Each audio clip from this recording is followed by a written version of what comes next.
Now, statistically, 30,000 flights are delayed every single day. And while a flight delay may give you benefits such as a free coupon for a sandwich and Coke, it can also make you lose your connecting flight, train, or a Taylor Swift concert if that's what you were after when boarding a plane. Is there a way to avoid flight delays? Well, while they might seem like a total gamble, there are some tricks to boost your odds of getting to your destination without a hitch. According to weather expert Chris Bianchi, it's best to steer clear of booking flights on summer evenings. Seriously, just don't do it. Late afternoon and evening flights during the summer months in the U.S. are notorious for delays due to typical weather chaos. Why is that, you ask? Well, it all comes down to thunderstorm ingredients: moisture, unstable air, and a way for that air to start moving. In the summer, the sun heats everything up and makes the atmosphere unstable.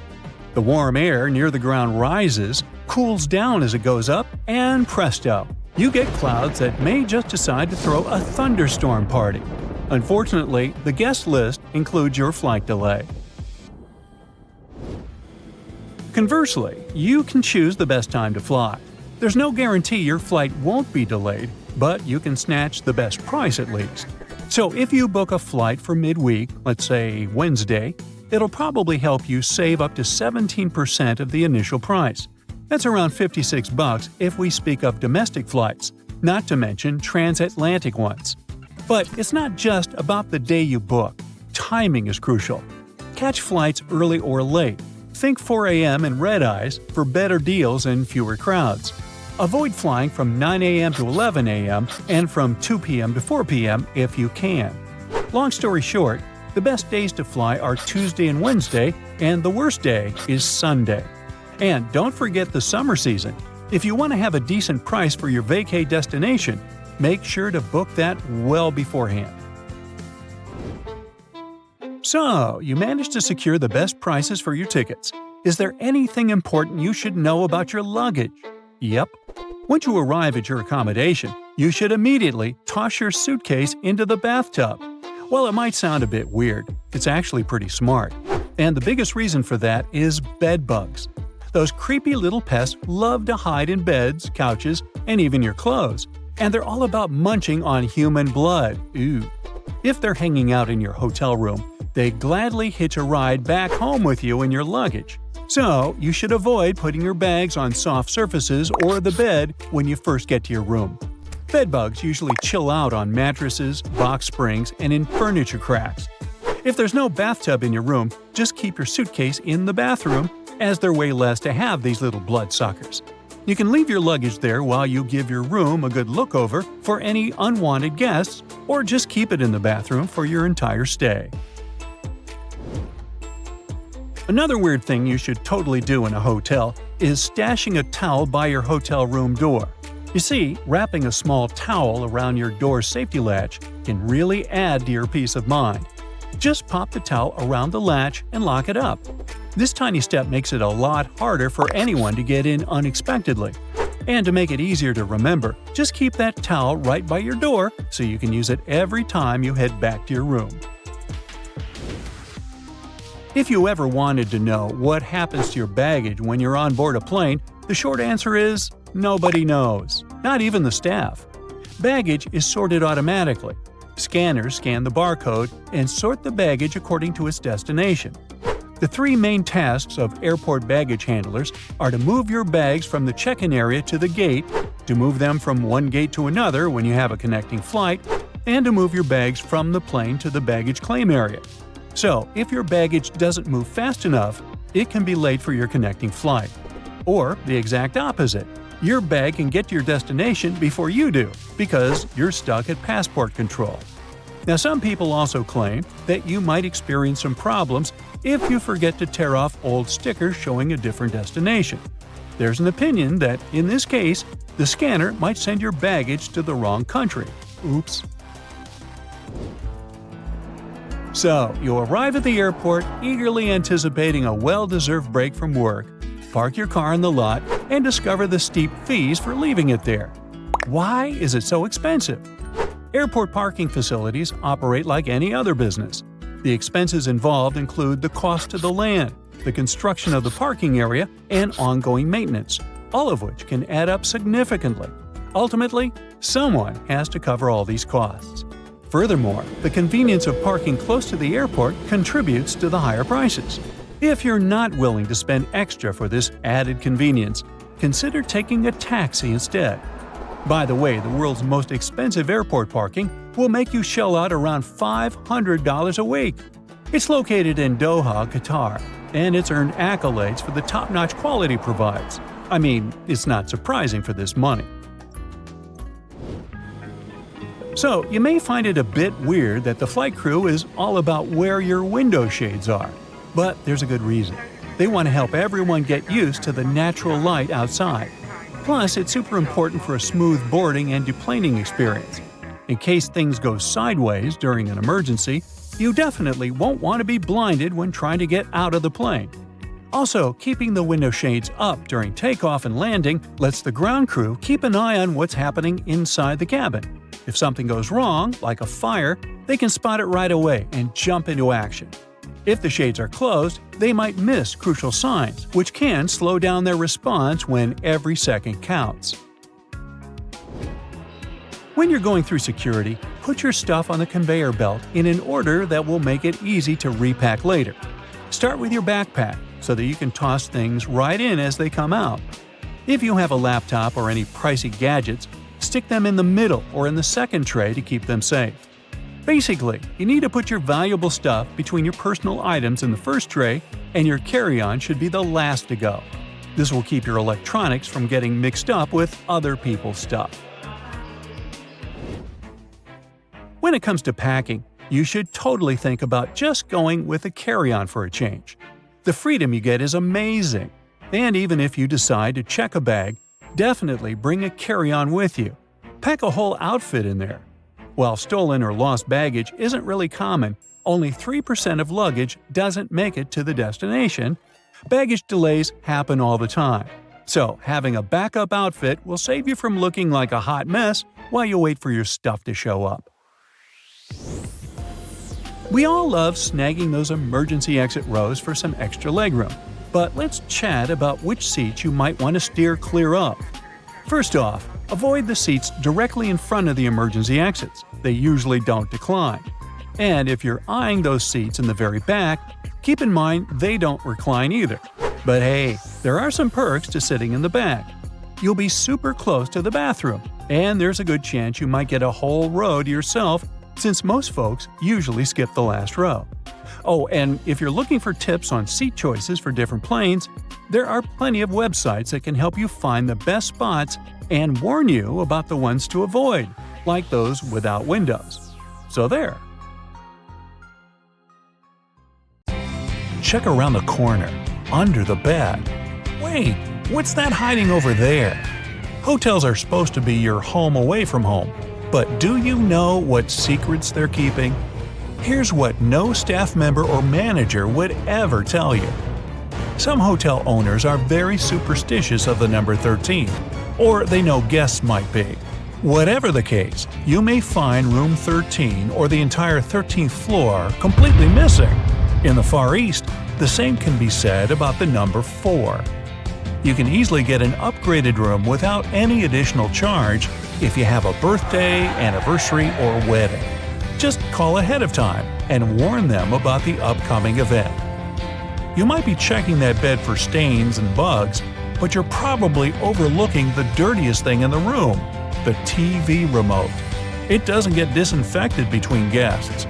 Put it in a plastic sandwich baggie before using it. Plenty of other filthy things in that room, but we'll touch on those later. Every hotel has a place where housekeeping stores forgotten things. The most frequently lost items are phone chargers, but more interesting discoveries have been found.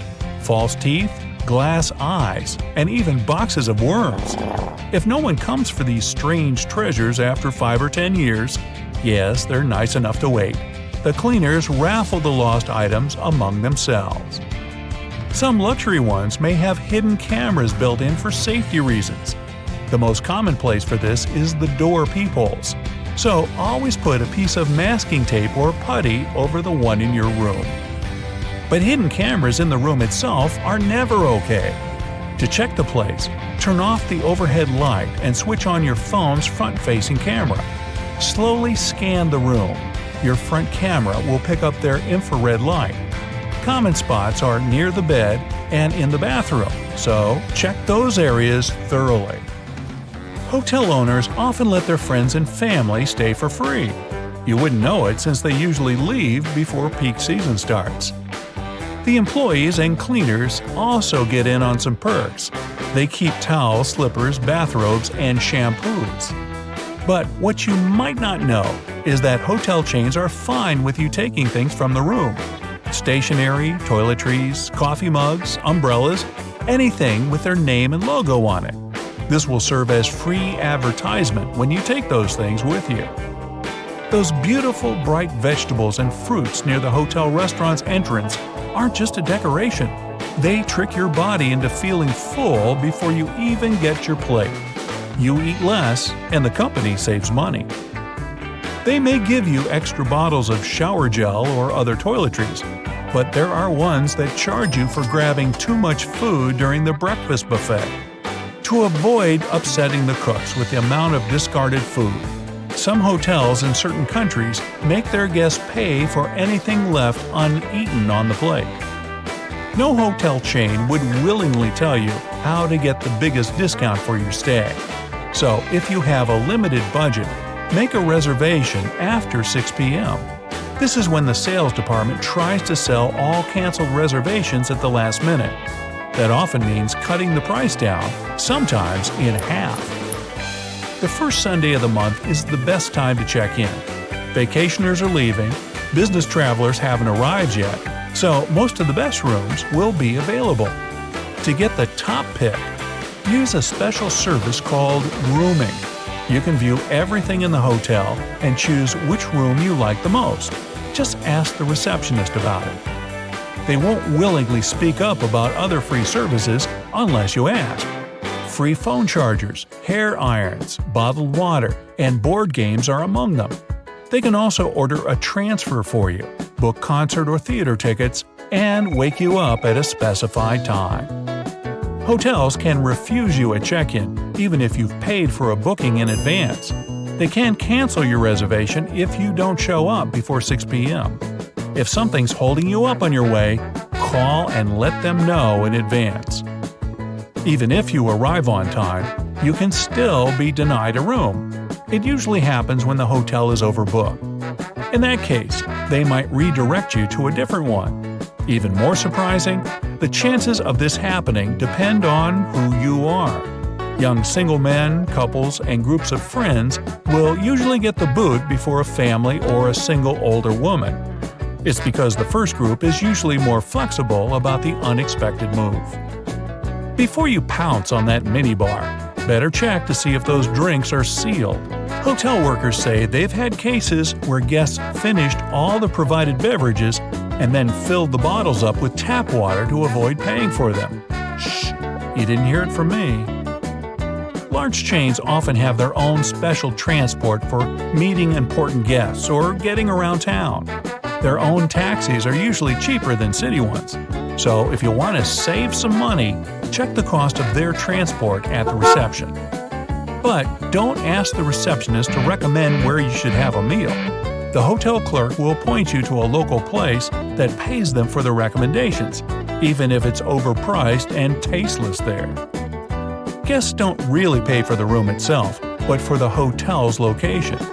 Proximity to the airport, the beach, downtown, and famous sites will cost you an additional amount. Yes, even if it doesn't have any stars at all and the conditions inside aren't great. Think twice before handing over your keys for valet parking. There have been cases when hotel workers took an expensive car for a joyride and even filmed it. My car? No. A famous person could be staying in the room right next to you. Nobody would know it since they get to use made-up names to conceal their identity. For the rest of us common folk, that's not allowed. You requested a single room with a big bed and a nice view of the beach. What you got? A room with 2 small beds and a lovely view of a brick wall. It happens all the time, but they're supposed to give you compensation or some free service to make up for the difference. Know your right to this if the manager doesn't offer. The safe in your room can be anything but safe. If you have some valuables, ask the receptionist to put them in the main hotel safe up front. This place is usually much more secure since all the staff doesn't have access to it. Although hotel chairs and sofas look clean, wait till you see one under a microscope. Don't sit on them without first laying down a towel or blanket. You don't know if the guests before you had their feet up on the furniture. And their feet would certainly be filthy since the room's carpets are rarely shampooed, maybe once a year or even less. That being said, don't walk on them barefoot. If you use slippers or keep your shoes on, make sure to put shower caps on the bottoms when you pack them into your suitcase before leaving. Same story with that bed. Before you lie down on it, know that the cleaning staff might launder the linens between guests, but not that big, beautiful, germy bedspread. Don't touch the drinking glasses either. Even if they get a wipe down, it was probably with the same cloth used to clean other surfaces. Why? Well, because staff have only 20 to 30 minutes to clean each room completely, so they need to do it quickly, not thoroughly. Things that often get overlooked: light switches, door and drawer handles, remotes. Ironically enough, it's the things that get touched most often. Experts have found that these items have as much germs on them as the toilet. Solution? Always bring plenty of antibacterial wipes. And if you ask about the hotel's cleaning practices, remember, cleaning doesn't mean disinfecting. Choose your words wisely and don't give the manager a loophole. You get on any airliner and notice the captain always sits in the left seat and the co-pilot on the right. And that's not by accident. The reasons could be historical. One theory goes that the first air forces were recruited from cavalry officers. They used to wear swords on their left side, so it was more comfortable for them to mount horses from the animal's left. When we eventually went from horses to metal birds, the tradition stuck. Another theory involves trains. The first international air route connected London and Paris. During this flight, pilots navigated by following the railroad. History has it that once, when the weather was especially bad, two planes collided because both were flying over the tracks. After that, it was agreed that the aircraft would fly on the right side of the track. Pilots had to sit on the left side of the plane to see how much clearance they had with oncoming aircraft on their left. As for helicopter pilots in command, they usually, but not always, sit on the right. Copters are more unstable than airplanes. That's why pilots prefer not to let go of the cyclic stick. This stick controls the helicopter's direction and altitude. The cyclic stick sits between the pilot's knees, and they use their right hand to hold onto it. The pilot's left hand moves the lever that changes the blade's pitch and presses other buttons on the central console. By the way, both seats have full control of an airplane. There are no regulations specifying which seat the captain and co-pilot should occupy. The co-pilot is just as experienced and capable of flying a plane as the captain. The captain often flies the plane to its destination, and the co-pilot operates it on the way back. Pilots are tested every 6 to 8 months. They use flight simulators and practice all kinds of emergencies. After that, examiners assess them. Safety and technical tests and medical examination also take place regularly. An extra seat in the cockpit behind the pilots is for inspectors who monitor the flight. This seat is also called a jump seat because when you get up from it, it folds up right away. Yep, a lot like movie theater seats. If you're a nervous flyer, pick a seat in the middle of the cabin if possible. Turbulence mostly affects the front and rear parts of the cabin. The middle section, which is over the wings, doesn't get shaken that much.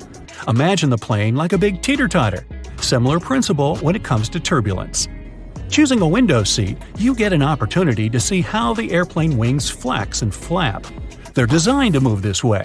If the wings were stiff, they would snap off once turbulence hit the plane. Well, that's comforting.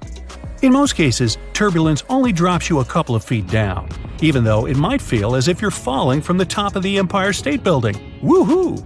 If the turbulence is strong enough for pilots to ask flight attendants to sit down, the plane can go 10 to 20 feet down. The most extreme white-knuckled turbulence is super rare, but it can make the plane drop 100 feet. You pull up to a hotel and see a no vacancy sign, but don't necessarily believe it. Hotels usually do this when they only have 2 or 3 rooms left. Instead, try calling the front desk to see if they have rooms. Hotel star ratings aren't always reliable, as the rating systems vary between countries. In Italy, for example, a hotel can be given 5 stars just for having a 24-hour reception desk, receptionists that speak 3 languages, and rooms that start at 16 square meters. Instead of using stars, look at ratings or reviews instead. Booking late can also get you the best deals. If your stay is not urgent, try booking a room on the day of the stay. If the hotel isn't full, you'll likely get a discount. Hotel managers reduce room rates last minute to fill them. It's also usually better to book directly with the hotel. Third-party websites are often given worse rooms or whatever is left over. Hotels are also likely to offer a reduced rate if you book directly. This is because third-party sites charge the hotel a fee. Once you're at the check-in desk, it's likely that the hotel staff already recognize you. Many hotels, especially higher-end ones, will do a little research on their guests' social media. While this seems a bit creepy, it's only so they can see who you are to make your stay more comfortable. At check-in, you'll also be given an initial key which will reset the door lock and cancel any existing keys. But make sure to be respectful to your receptionist. Sometimes they might play practical jokes on rude customers by key bombing. This is where they give you 2 of the initial keys. Either key resets the door, so once you use the second one, the first will no longer work. If your key has a magnetic strip on it, make sure not to put it near your cell phone or wallet. A strong magnet like the one in your phone can erase your card key, meaning you won't be able to get into your room. Now that you're all checked in, let's head up to your room.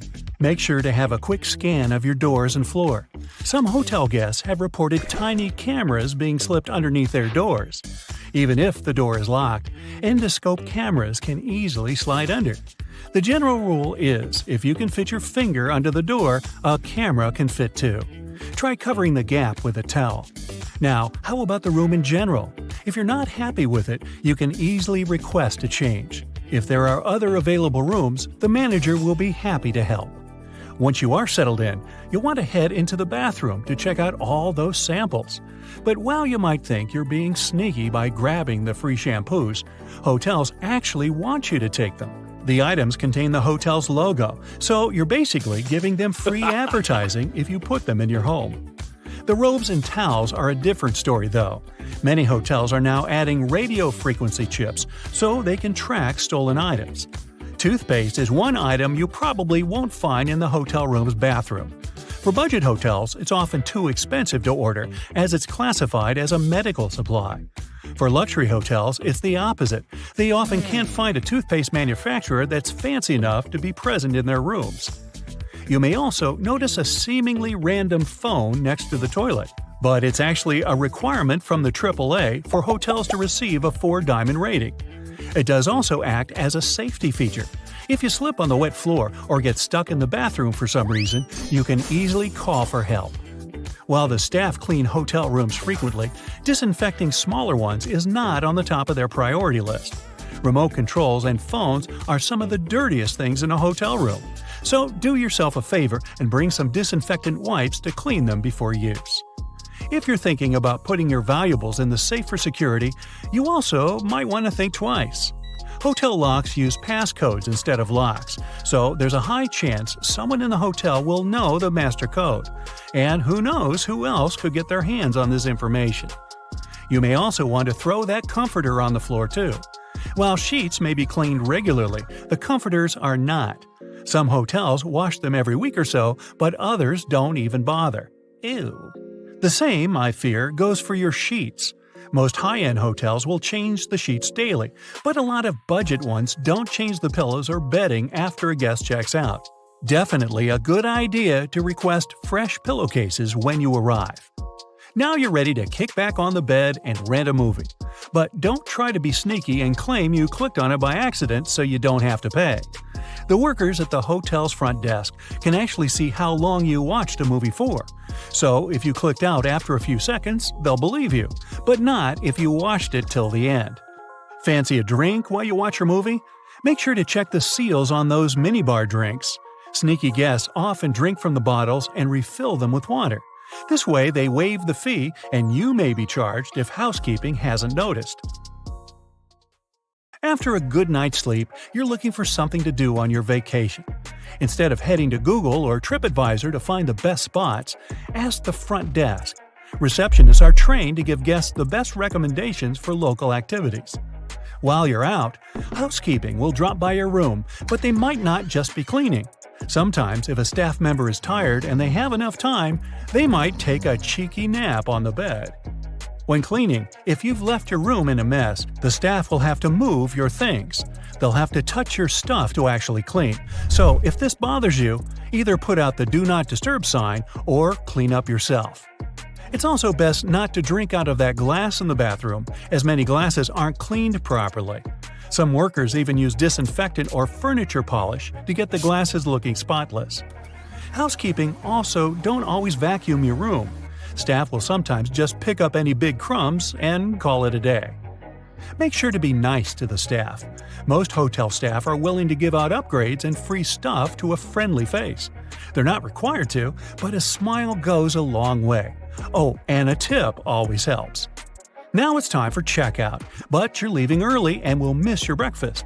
If your breakfast is included in the price of your room, the staff can prepare a takeout box for you. It's best to give them a heads up the night before, though. Also, take a look at the floor on your way out. It's carpet, right? Most hotels have fully carpeted floors. This is for three main reasons. 1. You're much less likely to slip on carpet than wood or stone. 2. Carpets act as added soundproofing. And 3. It's more cost-effective for the hotel, as carpet is much easier and cheaper to replace. You're all prepared for your next vacation, but you get called into work last minute. Oh, a nightmare! Everything's booked, so it looks like you'll be charged that pesky last-minute cancellation fee. If you call the hotel and ask to change to a later booking date, there's a chance that when you cancel this new date, the charge will be lifted. Hotels also usually overbook themselves, as the average daily no-show rate is around 10%. This means there's a chance you won't actually get your reserved room. If you show up and there's no available rooms, chances are you'll get walked. This basically means the hotel will pay for a room at another similar hotel in the area. Most hotels also only accept credit cards as a form of payment. While it may be annoying, this is to ensure that they get their payment. Guests often use extra paid services, like the minibar, which they pay for at checkout. If your debit card doesn't have enough funds to cover the cost, the only way for the hotel to get the money is to sue you. Attorneys come for a separate fee. There's a surprising amount of items left in rooms that hotels don't want you to know about. In one hotel in Portugal, a worker even found a shark that was left behind. With no idea how it ended up there, the shark was eventually returned to its natural habitat safe and sound. Once again, be careful when you first go into the bathroom. Now, carefully arranging your used towels isn't the best thing to do in a hotel. You're just not helping. The general rule is, dump them somewhere like the bathroom floor or in the bathtub. Then the staff can see that they need to change the towels. If you keep them all nice and folded, the staff may just get it wrong and leave them as they are, thinking that they're still fresh. You're on a low-budget trip and you brought along some appliances, so you can cook right there in the hotel. Not a big deal. But if there's only one outlet and you want to boil some eggs in your electric kettle, maybe don't. First, you never know what capacity the outlet has. It might even set off the hotel's fire alarm. Just stick to sandwiches or something. Of course, you can boil water for some ramen noodles, but if you feel like a slice of fresh, crusty toast, never try to make it with an iron. Sounds crazy, but some people have even tried heating up their frozen pizza with a hairdryer. What happened? They ended up having to go look for another hotel and an actual restaurant. Always look for hotels that include breakfast. It's usually way more expensive to have breakfast at a nearby restaurant. Plus, you most likely wouldn't know where to go. Much better to hit the hotel's breakfast buffet: coffee, cheese, ham, toast, fruit. If you play your cards right, you'd be too full for lunch. Sometimes your hotel room's way bigger than you expected. If there are 2 beds, but you're traveling alone, maybe don't use both of them. That'll just add a bunch of unnecessary work for the hotel staff. Even though room service includes cleaning, it's polite to do some basic tidying up yourself before you leave. Pick up any paper lying around. Wipe up that coffee you spilled on the floor. Don't make the bed though. The staff's going to replace the sheets no matter what. Plus, if you make the bed right after you get up, you're just actually creating a lovely dark environment for tiny dust mites. Yeah, bugs might be a real issue. Even the best hotels with the best staff can be powerless against those little guys. Put your luggage in the bathtub first. It's the cleanest place in the room. Then check the place over for bugs. If you don't see any, start unpacking. So, no bugs. But what about mold? The most common way for mold to get into a hotel room is if you chuck your wet towel on the bed and go out for the day. You might get back to an interesting smelling room. If you're going to be traveling a lot and plan on using the same hotel chain more than once, don't try to trick the hotel into thinking you never drank that soda from the minibar. Yeah, a can of soda might cost you double what you'd pay at the gas station, but you don't want to get put on the hotel's naughty list. This one sounds hilarious, but still, no one should ever be boiling their socks or any other item of clothing in the kettle that comes in the hotel room. Some hotel managers claim to have seen it happen. Just send your clothes off to the hotel's cleaning service people. If you love sleeping on a thick pillow, ask the front desk for an extra one. Don't even think about moving that cushion from the couch. Chances are, it's never really been washed. Saying thank you is always polite, but a nice tip would go down even better. It's not that polite to leave your room service tip on the last day of your stay. Different people might have been cleaning your room, so only tipping the last one is kind of unfair. If you decide to leave your tip on the very last day, leave a note along with it to make sure they share it with their coworkers. You can also tip the parking valets when you drop off and pick up your car. And in general, don't be shy. You can tip a door person, a porter. Those small tips can add up, and they'll be really grateful for any extra cash. Taking reusable items from your hotel room as a souvenir is a big no-no, though it's okay to grab those shampoos, conditioners, lotions, soap, combs, sewing kits. That stuff can save you an emergency. Leave those towels, glasses, and dishes behind for the next guest. If your room has the bathrobe of your dreams, you can always go to the front desk and ask if you can buy one. If you try to take one with you without asking for permission, chances are your credit card is going to be charged for it later. By the way, don't dry hotel towels out on the balcony. If you end up saying goodbye to one of them just because the wind took it away, or was it some shady neighbor, you'll be the one who's going to pay for it. They're just plain white towels, but they can be pretty pricey. Don't be too shy to call down to the front desk and ask for a late checkout. It's probably not a big deal for the hotel, but it might make all the difference to you. Hotels know you might be more likely to choose them again or leave a nice tip if they give you a few extra hours in your room. If they say no, well, at least you tried. One thing you can do to help the staff out when you leave is to air out your room. That small step is one of the most time-consuming things they have to do, and they have to clean the rooms really fast. Just leave the windows open to freshen the room up a bit. If it's really hot outside, you can even leave the air conditioning on. Just don't do both at the same time. Leave the TV remote on the desk, any cutlery on the table, and all the chairs back in their places. It'll save housekeeping a lot of time. They're already in a huge rush. Imagine cleaning hundreds of rooms every single day. Accidents can happen anywhere, and it's okay if you accidentally drop a glass and it breaks. But don't try to get away with it. Give the front desk a call. They probably won't even charge you for such a minor accident. Plus, management might think the housekeeping staff broke it, and they might make them pay for a replacement. Never turn down a chance to join your hotel's reward program. It's usually free, and you can get it after your first stay. If you travel a lot, Try to choose those big chain hotels that give you bonuses every time you book. You could get bumped up to a suite, get better Wi-Fi, a free gym pass, or even a free night. Beware of steamy showers. If you accidentally release all that water vapor into your room at the same time, you might trigger the hotel's fire alarm. They keep those things extra sensitive just to be on the safe side. So make sure you keep the door shut next time you steam up the place.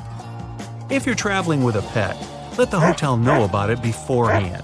Pet policies can differ from one hotel to another, and if you have a more unusual pet, better double check.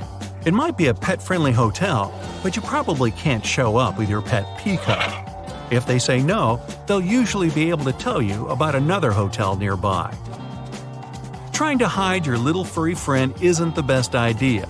Dogs can be super noisy, so can cats, so can peacocks. You're going to be looking at a hefty fine if they catch you. Booking etiquette is a bit different now than it used to be. You used to have to confirm your stay at some hotels by writing them a letter. Nowadays, just make sure you have all your booking info handy on your phone. That'll make the front desk people pretty happy. If it's a big hotel, they might have hundreds of people checking in the span of a few hours.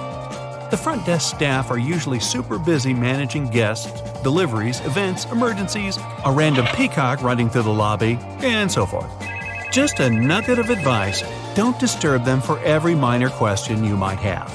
Check out that booklet that's normally hanging out on the bedside table. The answer is most likely in there. Enjoy your stay! Would you like a professional stylist to fold your luggage, a private chef to cook meals just for you, and an entire plane to transport your TV set that didn't fit in your private jet? That's pretty much the everyday travel reality for the top 0.1% of U.S. earners who made around $3 million per year in 2022. Compare that to the regular salary of a working American of around $60,000. And then there's the top 1% who made around $800,000 the same year. If you want to travel like the richest people in the world, forget about chilling at one luxury hotel with shampoo made of gold for 2 weeks. The latest trend in upscale traveling is surf and turf. Rich guests spend a week on a sleek yacht after staying at a luxury hotel, or the other way around. Boat sales have surged in recent years, and the rich love to charter sailboats for $25,000 a week to as much as $90,000. It's a great way to get away from the common folk, you know. Everything is pre-planned by their travel agents, so they don't have to worry about a thing. The ultra-wealthy can often opt for private islands or buy out entire hotels. For instance, a villa on a private island off the Cannes coast in France will cost you around $290,000 a week. It's in high demand, a reasonable price to pay for the absence of neighbors or traffic. And if you do miss the hustle and bustle at some point, you can always hop on a speedboat and dance the night away at one of the luxurious beach clubs. In 2023, Greece became the top destination for the richest 1% of travelers. Paros Island was the most mentioned new favorite. Italian Sicily lost its charm to them because it's overvisited by the White Lotus fans.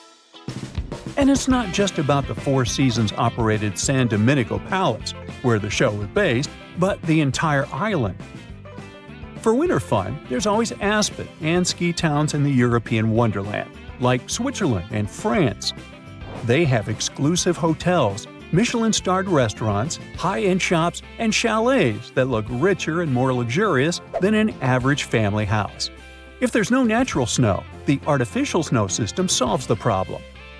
Some of the best hotels have direct access to lifts that take guests to the main skiing slopes. For those who aren't fans of the European resorts, there are always the Seychelles, where you can rent a villa for about $11,000 per night at a private island resort. George and Amal Clooney like to come here. Those who don't find it cool or exclusive enough go to Antarctica by private jet from Cape Town. The trip that lasts less than 24 hours costs $195,000. Richard Branson prefers to take his vacations to a private Necker Island. It's part of the British Virgin Islands and has some beautiful wildlife around it to explore. Guests rent the whole place for $80,000 per night. There's enough room for 34 people, but not all billionaires like to share, you know. People who are among the world's richest like to be at events where they can meet like-fortuned ones. Events like the World Economic Forum in Davos, where a standard steak will cost you $150 and a drink will be $40.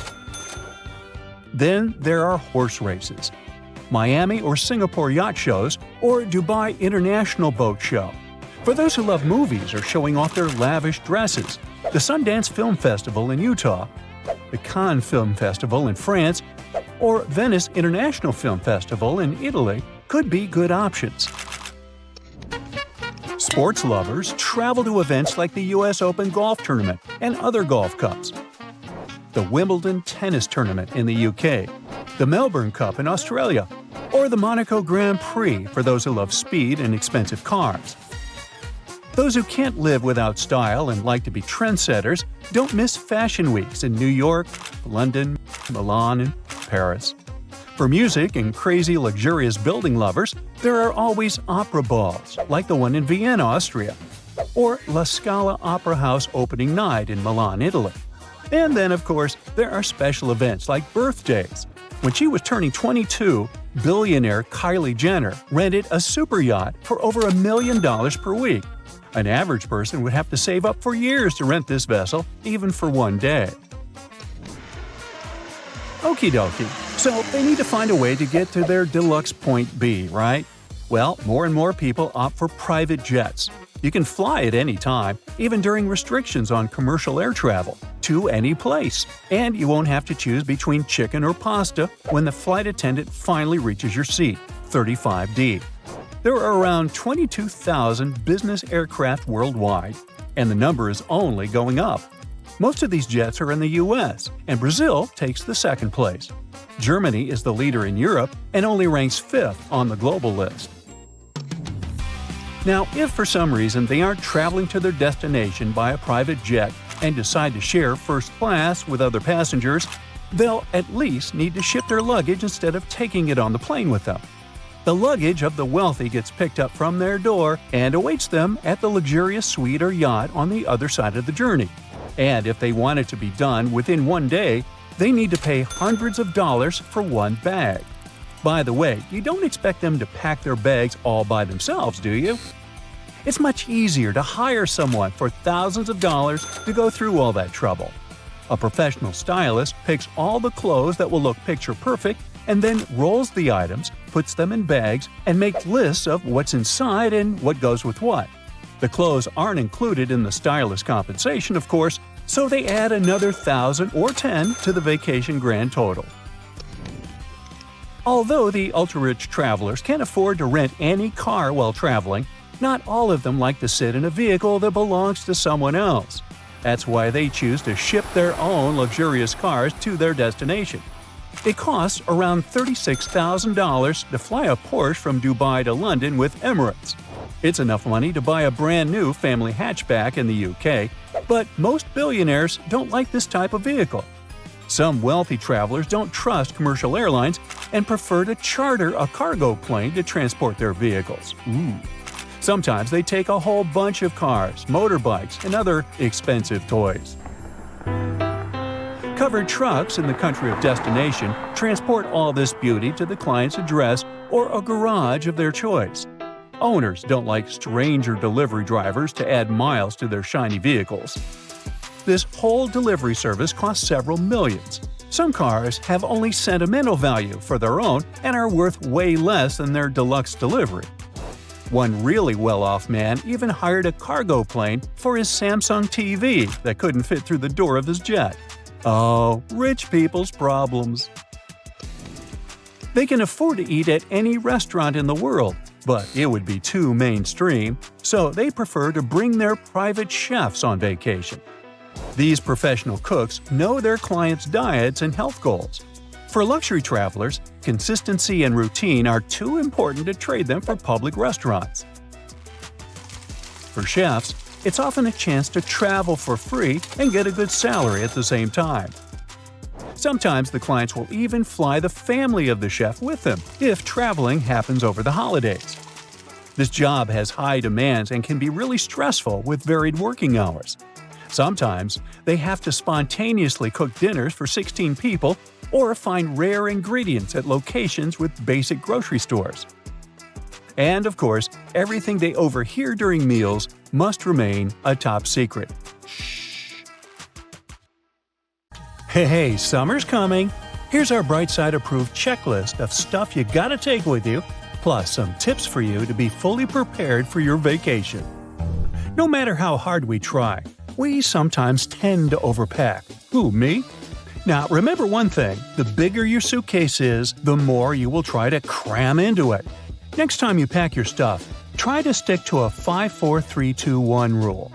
This rule says that for a 1-week vacation, we can easily limit to 5 pairs of socks and underwear, 4 tops, 3 bottoms, 2 pairs of shoes, selected by how active you're planning to be on your vacation, and 1 hat. But I suggest we add one more item to this rule, a lightwear rain jacket like this one. It takes no more space than 2 pairs of socks, but it can be a lifesaver for unpredictable weather conditions. If you're afraid your clothes will get dirty fast and you'll have to hide those ketchup stains on your vacay photos, there's a solution on how not to do it. Have you heard of on-the-go detergent? These are small packets you can throw in your suitcase and hand wash your clothes in the sink. Binder clips may seem to have nothing to do with vacations. After all, these are office essentials. But let me try to bring you over. They have a ton of applications. Use them to hang up wet clothes, hold broken luggage straps together, you name it. If you still prefer to ignore the 5-4-3-2-1 rule and you're struggling to cram a couple more sweatshirts into your suitcase or backpack, plastic bottles are going to help you out. Grab one and cut it in 2 halves. Next, you're going to need an elastic band. Then roll the sweatshirt you need in a very tight roll and put it in between the 2 bottle halves. Secure this weird construction with an elastic band and voila! It now takes up way less space in your luggage. But if you're not into DIY solutions, here's another option: packing cubes to organize clothes. They'll keep all your stuff well organized and you'll easily find what you need without digging through your entire suitcase. Plus, they come in a variety of colors and sizes, so you can separate your clothing by type or color. Well, isn't that neat? Staying connected is essential when traveling, and a portable phone charger can help ensure that your phone stays charged even when you're on the go. Look for a charger with multiple ports so that you can charge your phone and other devices at the same time. Just a quick tip here: many devices are now switching to Type-C cables, so make sure all your devices are compatible with your portable charger. If you're a frequent traveler, here's a piece of advice for you. Never ever unpack your toiletries. This way you won't forget anything next time you fly. The best solution is to keep a separate kit with all the products you need, like a contact lens case or a toothbrush. But if you still don't have one, it's high time you made up your goodie bag with your essentials. You probably already have small bottles at home. Make sure it has an inscription on them claiming the bottles are not over 3.4 ounces if you plan to take them on board. However, if you have no bottles, there are plenty of them online, like this one. The kit you want to buy should have funnels to pour any shampoo or gel easily. Some of the kits even have scoops, which is great. You can do ice cream. No, sorry. They help portion out a small amount of moisturizer so you won't spoil the entire jar with your finger grease. However, there are a couple of things you better keep in your pockets and not in the toiletry kit, like hand sanitizer and lip balm. While everything's pretty clear with hand sanitizer, lip balm has way more uses than you can imagine. If you have dry cuticles, lip balm will make them soft and pliable again. If you want to clean up your makeup, lip balm and a Q-tip will work wonders, unless it's minty. You can even use it instead of eyebrow gel if you left yours at home, and it can also help tame flyaway hairs. Traveling can be uncomfortable, especially when trying to sleep on a plane or in a car. A compact travel pillow can make a big difference in your comfort level. and help you arrive at your destination feeling refreshed. Keeping your belongings safe while traveling is essential, and TSA-approved travel locks can help.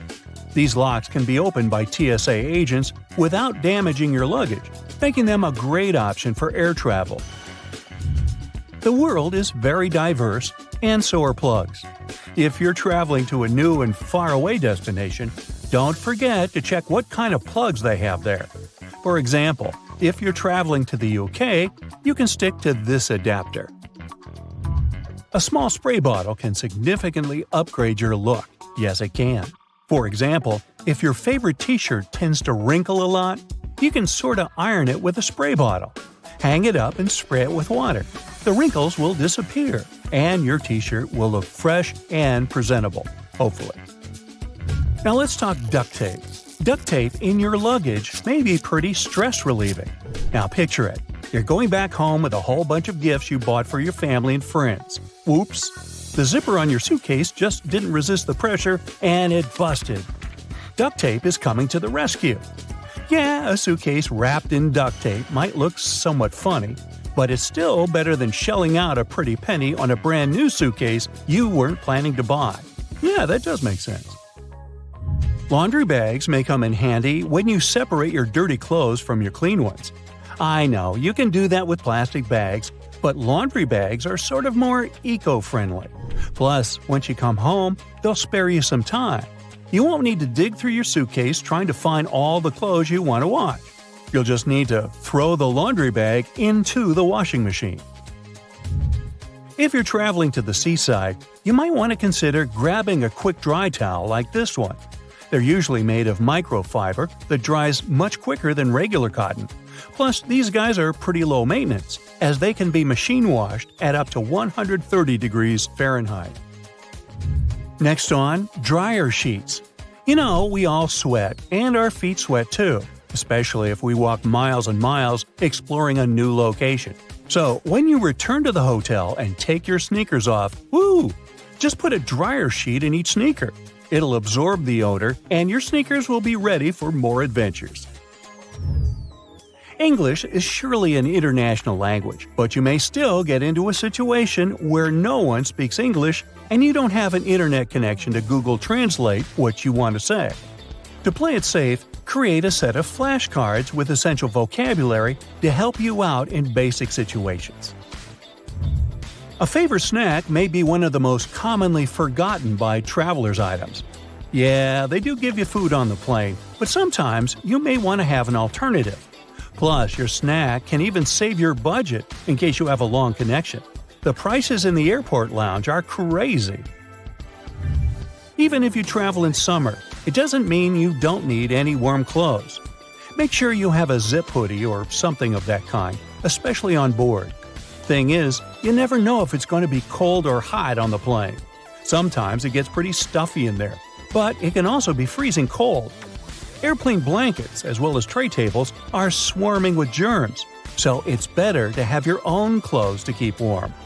As for tray tables, I doubt you can bring your own on board, so just don't forget to clean them with an antibacterial wet wipe. And have a safe flight. Have you ever noticed that one of the flight attendants hides their hands behind their back when you enter the plane? Are they crossing their fingers for a safe takeoff? Nah. At this moment, they're counting the passengers as they board. They have a special little counter for this. There are lots of stories about how bad airplane food is. In fact, it's not that bad. It's your sense of taste that's on the fritz because of the dry air. It dries your mouth out of all its saliva and dulls your sense of smell, which helps to feel 80% of what you taste. So, airline companies add more spices into the food so you can feel the taste. Seatbelts are located on the stomach because of the turbulence. When that happens, the plane sort of jumps up and down. Your waist belt holds you so that you don't crash into the ceiling of the aircraft. The shoulder seat belts in the car protect against horizontal collisions. By the way, flight attendants also have shoulder seat belts. It's because they always sit facing the passengers to keep order. While all passengers are flying face forward, the cabin crew sits backward. If the plane goes forward sharply, passengers get pushed into seats, and the flight attendants are held by shoulder and waist belts. Even if lightning strikes a plane, the passengers won't feel it. The entire aircraft is covered with an aluminum layer that conducts electric current without passing it inside the plane. Good thing. And all electronics and fuel tanks are equipped with additional protection. Before any plane is released from the factory, all this protection is tested by simulating lightning. Many passengers get a headache during the flight, especially right after takeoff. This happens because you're getting up to an altitude higher than Mount Everest in about 10 minutes. The air up there is thin. Your brain gets less oxygen. By the way, chewing gum or candies can help. Now, the main reason why the seats on the plane are so uncomfortable is profit. Airlines want to make more money, so they try to fit as many passengers on the plane as possible. Because of this, there's so little space between the seats. 2 additional rows in the cabin provide 12 new passengers. Also, companies make airplane seats lighter to spend less fuel. Seats become smaller and less comfortable. You can feel cold inside a plane, but when the plane is flying at high altitudes, the conditions resemble those in the Sahara Desert. It's all because of very low humidity. Every hour of flight, your body loses a lot of liquid. Stay hydrated, but only choose bottled water. Many companies don't show movies because they can make passengers too sad or emotional. Even if a movie doesn't have a dramatic story with incredible characters, it can still be heartbreaking for passengers. The thing is that our body experiences stress, and we take everything close to heart because of the lower oxygen levels. Also, we're sitting in seats at a high altitude and very far from home. Our brain realizes we're out of control of the situation. This feeling of helplessness can throw a person's emotions out of whack. So, companies only show positive movies and comedies. Some passengers say they feel like they can't think straight during the flight. This happens because of a lack of oxygen, so your mind isn't in top form. Well, better not do any important tasks or make any important decisions. Your corneas are the one part of your body that doesn't have a blood supply. The only way they get oxygen is from the air. So, worsened eyesight and dry eyes are common problems on airplanes. The best solution here is to take with you eye drops along with gum. That worsened vision is the first reason the crew dims the lights and asks you to open the windows during nighttime takeoffs and landings. Your eyes need to be adjusted to the dimness in case of an emergency. The second reason is the plane crew needs to be able to see out the window. There's a theory that hair grows faster during the flight. Some people notice that little stubble appears on their faces after the flight, even if they shaved a few hours before they got on the plane. Anyway, this theory is not confirmed. Some say the cabin pressure, lower temperature, or even heightened stress levels can accelerate hair growth. If you experience stress and get nervous right after you step on the plane, your best solution can be a little training. Go to the gym or make a set of squats before boarding to prevent stress. Also, a good workout compensates for the hours you spend sitting still. Airlines lose and send in the wrong direction several million lost bags a year. Almost half of the lost luggage is lost because of transfer issues. They may not deliver your suitcase just because of lack of time. A plane can fly away before loaders put your luggage there.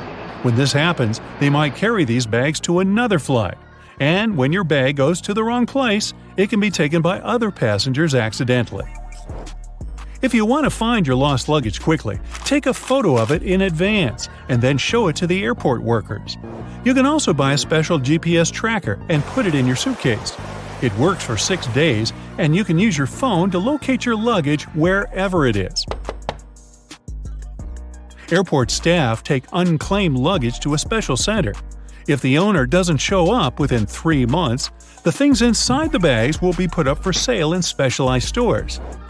There, you can find clothes, jewelry, and electronic devices. And of course, it all comes with a big discount. The rumbling noise you hear after boarding is not my stomach. It is luggage being loaded on the plane. The compartment is right under the cabin of the aircraft, so it sounds quite loud. Aircraft tires can withstand pressure 4 to 5 times more than a plane actually gives them during landing. The metal wheel is more likely to break than the tire.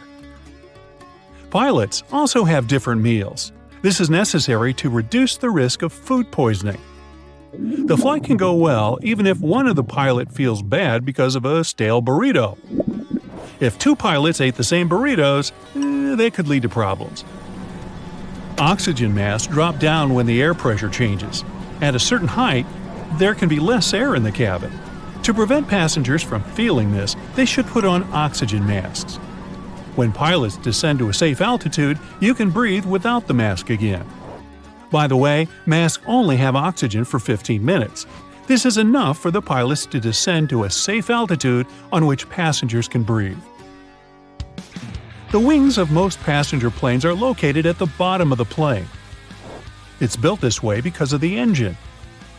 It should be installed under low wings because it's closer to the ground and easier to repair. Another reason is that the wing should take a big part of the blow during a bad landing, and if the plane falls into the water, then the wings become a life-saving pillow. Fuel tanks installed in the wings are empty after the flight, and it helps to stay on the water too. The wings of cargo planes are located at the top to make it easy to load the cargo since the hull is located very close to the ground. Also, it helps to avoid getting debris into the engines in case when airfields aren't clean. Plus, this wing location has less aerodynamic resistance during the flight. Little triangles on the aircraft walls are special labels for flight attendants. The triangles mark special windows. You can see flashing indicators through these windows. It signals the landing gear is retracted and the flaps are closed. But for ordinary passengers, this is the place with the best view of the wings. Turbulence is a common thing during a flight, but usually it's so insignificant most passengers don't even feel it. Strong turbulence is rare. By the way, turbulence is just hot and cold air affecting a plane.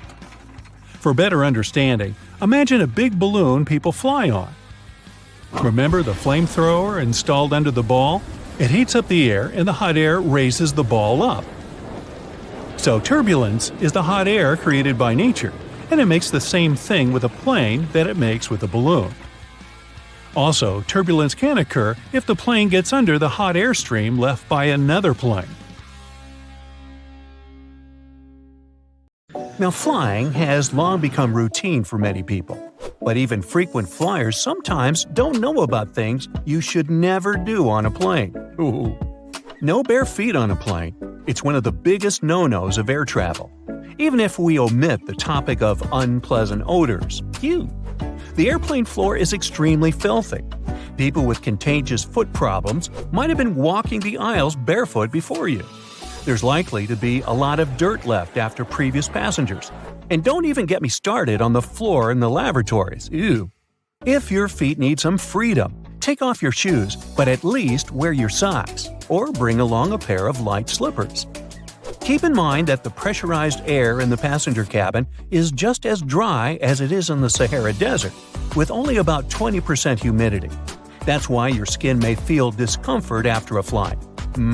But wouldn't it make more sense to install several humidifiers that could add some moisture?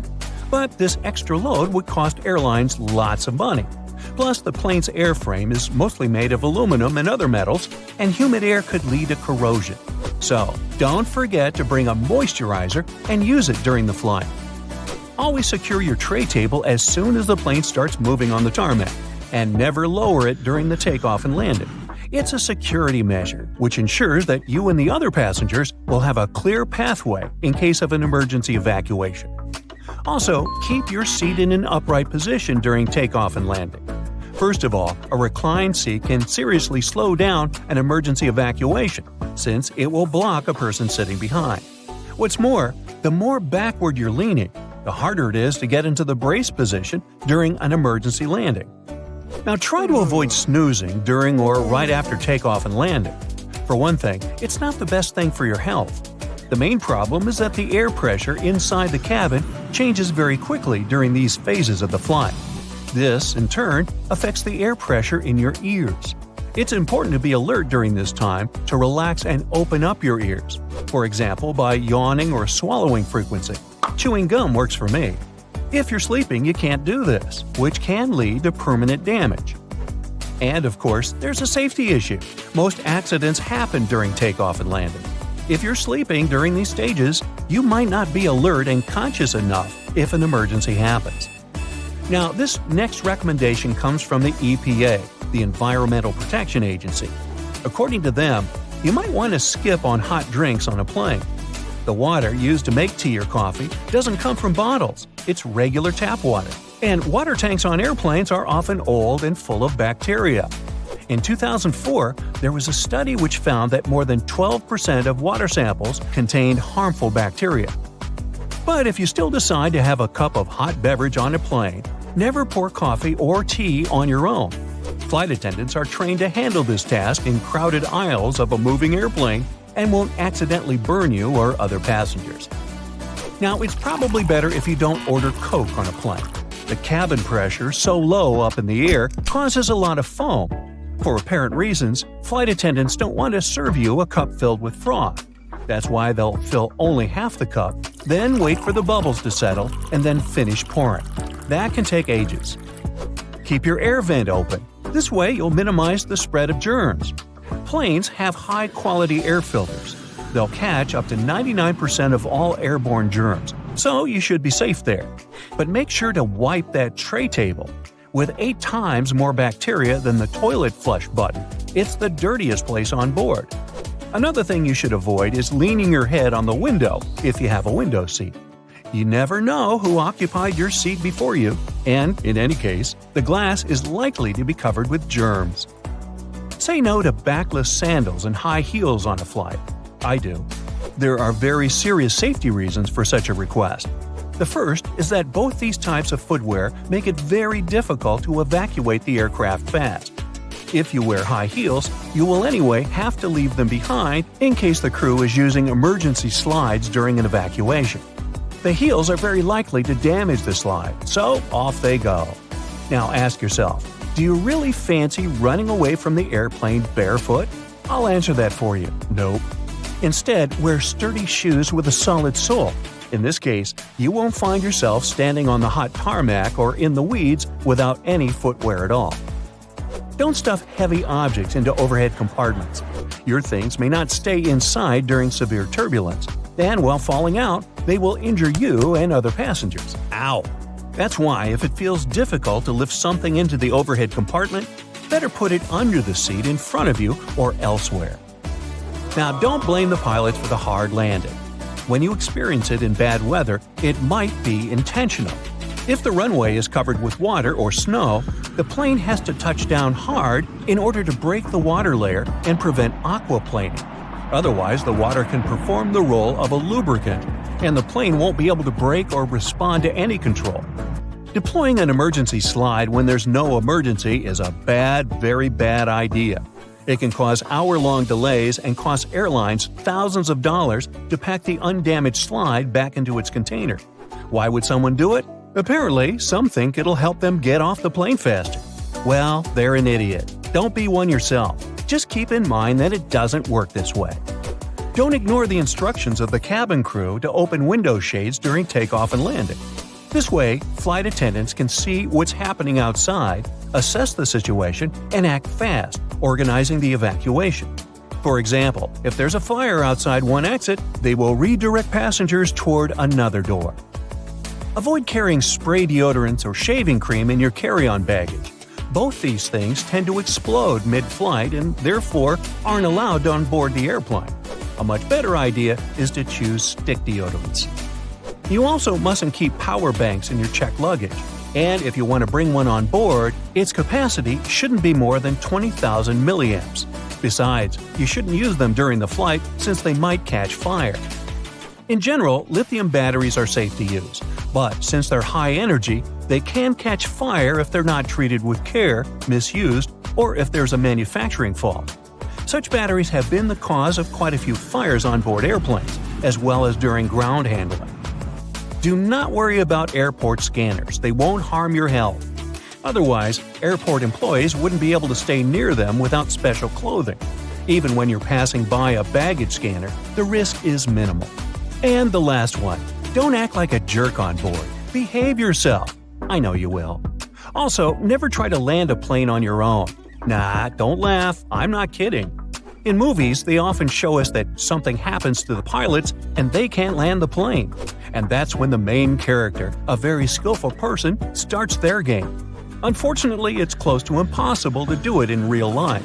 Even if a person is a genius, is fond of computer simulators that match the real model of an aircraft 100%, and is ready to follow all the instructions from the ground, they're likely to fail due to one simple aspect: stress.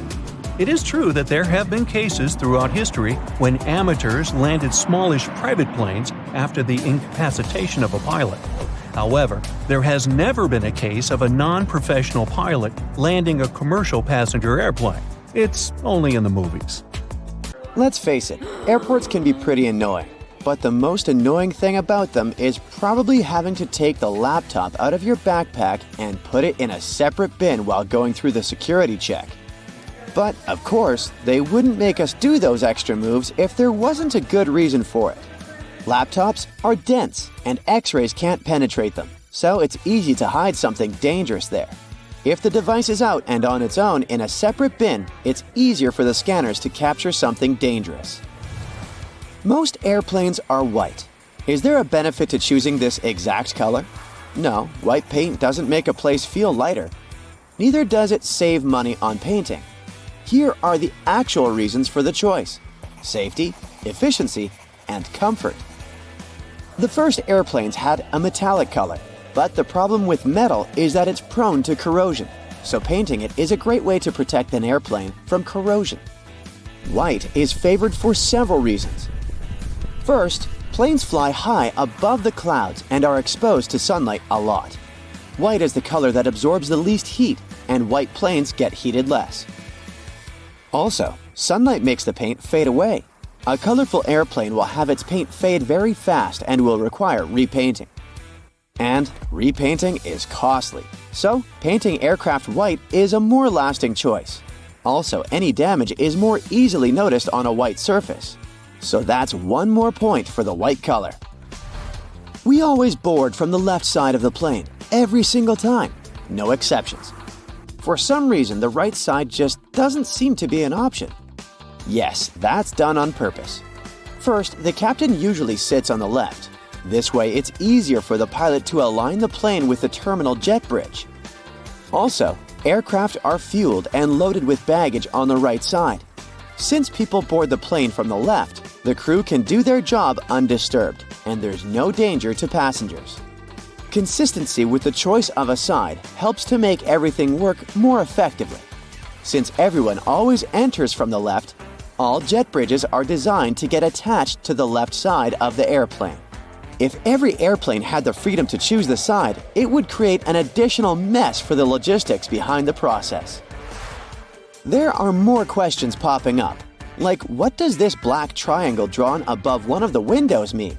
Apparently, it marks the seat from which the view of the airplane's wing is the best.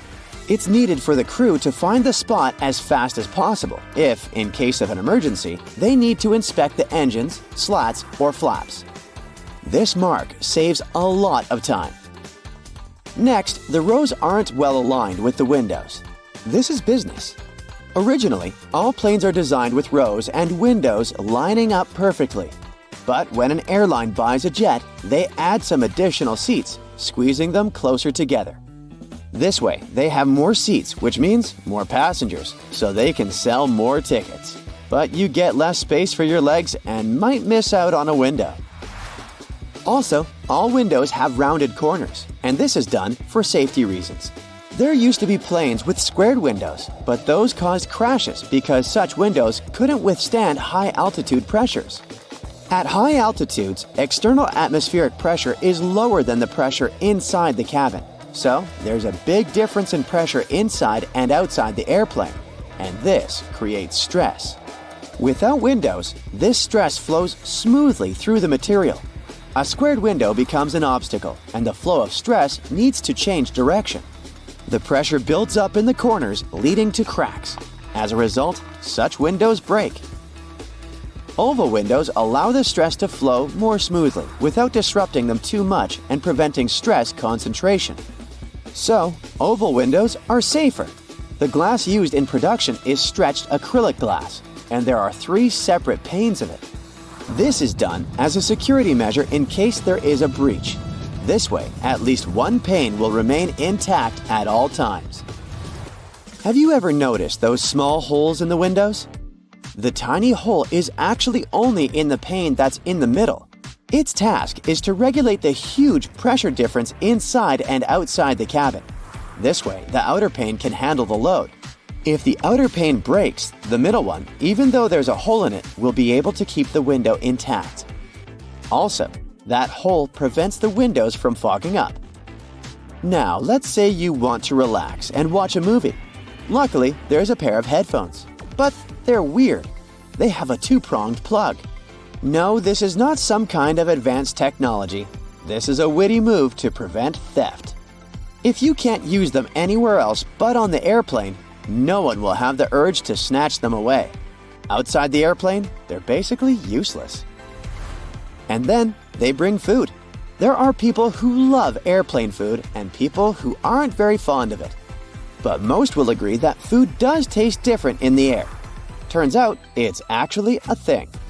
Low air pressure, lack of humidity, and background noise that we have at high altitudes change the functioning of our taste buds. They become less sensitive to sweet and salty foods, so airlines have to use more seasoning. Have you ever wondered what would happen if someone opened an airplane door accidentally? This wouldn't end well. It would be very dangerous to say the least. More specifically, soon there would be a lack of oxygen in the cabin. But gladly, no one can open that door accidentally. The pressure difference between inside and outside makes it almost impossible. It would take some immense strength to open it. The doors are designed to open on their own in case of an emergency. Speaking of safety, during takeoff and landing, the crew dims the light in the cabin. This is done for a good reason. This way, in case of emergency, you will see everything more clearly. Your eyes will get used to the darkness, and you'll have an easier time evacuating. Now, about pilots. They always wear those cool sunglasses, but the purpose is not to look cooler. They're used to protect the eyes. Throughout their career, pilots have to take care of their vision, but the problem is that it's not an easy task when you're a pilot. The damaging solar radiation that our sun emits is filtered out by the Earth's atmosphere, so the sunlight isn't very damaging to you if you spend most of your time on the ground. But it's different up in the sky. There's less air there, and the brightness is way higher. And with every 1,000 feet of elevation, the solar radiation is around 5% stronger. On average, aircraft fly at an altitude of 35,000 feet. This means that the amount of UV radiation is 175% greater than on the ground. This is very damaging to any person's vision. The large amount of time pilots spend in the air makes them vulnerable to different eye problems. And having eye problems can cost a pilot their career. So, wearing sunglasses is a crucial thing for them, and these sunglasses must be of the best quality. They should minimize the impact of sunlight and withstand UV rays, providing 100% protection for the eyes. Also, they can't be polarized, since polarization can mess with the perception of the cockpit displays. They should provide the best clarity, decrease eye fatigue, and minimize color deformation, so that pilots can see just like they would without their sunglasses on. You know how they say, when in Rome, do as the Romans do? Meaning, in Rome, you need to make sure your goldfish has a deluxe bowl to live in. In Nigeria, don't you dare to bring your own wheelbarrow. And perish the thought of adding as much mayo as you want to your dish when you're in France. Yep, bans around the world may be surprising, to say the least. Number 1. You will never see a good old doorknob in Vancouver, Canada. Some time ago, the city changed its building code to require the use of cool and sleek door levers instead. This change is all about making buildings more accessible and easier to use. Not only new buildings are getting a new makeover, even Vancouver's historic City Hall had its fancy Art Deco doorknobs replaced with shiny gold levers. But it's not that you can't legally have it in your house. There isn't a team of doorknob police coming to your house to confiscate your knobs. You can keep them as long as you like. Number 2 comes with a GeoGuessr tip for y'all. If you see this chair in the picture, it means it's 100% not in Basel, Switzerland. It's called a monoblock chair, and it's special. You see, most objects give away clues about when and where they're from, like the shape of electrical outlets or the labels on your shampoo bottle. But the monoblock is context-free. Some people call them one of the world's most perfectly designed objects, while others say the homogeneous nature of the chair is disturbing and the real evil of globalization. But why is it banned in Basel? Turns out the authorities just want the city to be pretty, and the chair design isn't to their liking. Right, if you want to keep one in your backyard, feel free. But they've been a big no in public spaces since 2008. 3. If you were ever thinking of bringing a wheelbarrow to Nigeria, I've got some news for you. Don't even try. Should you need it for some reason during your stay in Nigeria, just buy one there when you arrive. The authorities won't let you bring your imported wheelbarrow across the border. Why? Well, they're all about supporting their own manufacturing industry, so they want to give their local wheelbarrow makers a chance to shine. At number 4, we've got China, where the authorities decided to put a stop to time travel. Wait a minute, it's not what you think. No time travel machine has been invented. The ban is on TV shows and movies. By the way, it's not something new. The law was introduced in the early 2010s. Apparently, the big shots in charge want to keep things real and are not too keen on distorting historical events. They say some scripts are getting a bit too wild, making up myths, promoting superstition, and disrespecting the country's past. 5. Coffee pods. They've become super popular because they make brewing coffee so easy. But Hamburg, Germany doesn't seem to be a fan of those pods. Around 8 years ago, they took a stand by banning plastic coffee pods from authorities' offices. These little pods are made of various materials, making recycling a real challenge. While it's true that these coffee capsules can create a lot of problems, they're still loved by many. In fact, they've become a big hit in the US and Europe, making up a chunk of the coffee market. Hamburg is hoping to lead the way in showing people just how wasteful these pods really are. Number 6. Chewing gum. It has been banned in Singapore since 1992. The ban was put in place to stop people from sticking gum in all sorts of weird places, like subway doors, lock cylinders, and elevator buttons. Yuck. But costly train shenanigans were the last straw for the authorities. The ban was put in place after some serious gum incidents on the Mass Rapid Transit or MRT trains in the late 80s. Some mischievous pranksters have been gumming up the works on MRT trains by sticking chewing gum on the door sensors. That caused a sticky situation and messed up train services. And there you have it, chewing gum got completely banned. Now, just a note here, yep, these are gums prescribed for therapeutic or dental reasons. And yep, they're still allowed. Also, don't get this whole ban wrong. It's not illegal to chew gum in Singapore. So if you come there as a tourist, you can bring in a little gum for personal use if you're traveling. Just do not stick it under this nice park bench, okay? What will create you a ton of troubles, though, is importing and selling chewing gum.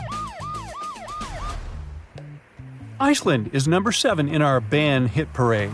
Back in 1994, Reykjavik was like, no dogs allowed. It wasn't because they were all about cats, it was to stop this nasty tapeworm from spreading. The disease was serious business, causing all sorts of health problems. But don't worry, dogs are cool now as long as they follow the rules. Nowadays in Reykjavik, it's all about the cats. They're everywhere, roaming the streets like they, own the place. You can't walk 2 steps without seeing a furry little friend begging for attention. These Reykjavik kitties are so popular that they even have their own Facebook page. People love them, and some even carry around treats just in case they come across a friendly feline. And since there aren't many threats to cats in Iceland, they're thriving. 8. The Philippines. Now this one is really weird. Singing My Way in karaoke bars is sort of banned in this country. This seemingly harmless song has been linked to some pretty serious consequences, like fistfights and even people's early demise. No one knows the exact number of lethal cases caused by this song, but there have been at least a handful of incidents in the last 10 years. The song's lyrics, which can come off as a bit arrogant and prideful, seem to rile people up when sung in a not-so-great way. This has led some karaoke bars to unofficially ban the song to prevent any craziness from breaking out. 9. Hey, have you heard about Japan's Metabo law? It's all about measuring waist sizes to tackle obesity. It was introduced in 2008, and the idea was that if companies and local authorities didn't meet the goals, they would face financial penalties. The Ministry of Health believed this campaign would help prevent various health conditions. So, every year, people aged 40 to 75 had to get their waist measured. Employers and local authorities needed to make sure at least 65% of people participated. The goal was to reduce Japan's obesity rates by 25% by 2015, and if they hadn't made it, they would have gotten slapped with a fine. Did it work? Well, in 2024, there are only 4.5% of people who reportedly have weight issues in Japan. Number 10, and we're back to Canada. So if you catch someone in there counting out pennies in line, you can totally have some fun with them, legally speaking, of course. According to the Canadian Currency Act, there's a limit to the number of pennies you can use in a transaction, 25 to be exact. So, if someone tries using 26 coins, you can play sheriff and send them to coin jail. Snatch up their pennies as evidence. Yeah. 11. And a condiment-regulated country here. Apparently, in France, they're cracking down on condiments in public schools. They're trying to make meals healthier for students. The rule is that you can't just go crazy with mayo, ketchup, and vinaigrette anymore. They have to be served according to the dish. Finally, Italy. In Rome, you can't keep your goldfish in a boring old glass bowl. Nope, that's considered cruel, because those little guys need their oxygen flow. Plus, if you keep them in a bowl for too long, they might go blind. Also, you can't give away goldfish as prizes. The law has a whole subsection about it. So if you're planning on bringing a goldfish home from your next trip to Rome, make sure you've got a fancy tank ready for them. And thank you for watching. Now, flight attendants are trained to notice some pretty important things about each passenger once they board the plane. Curious about what these are?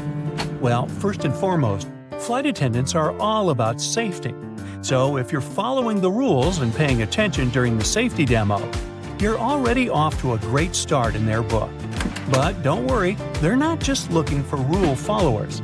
They also want to make sure you're comfortable and have everything you need to enjoy your flight.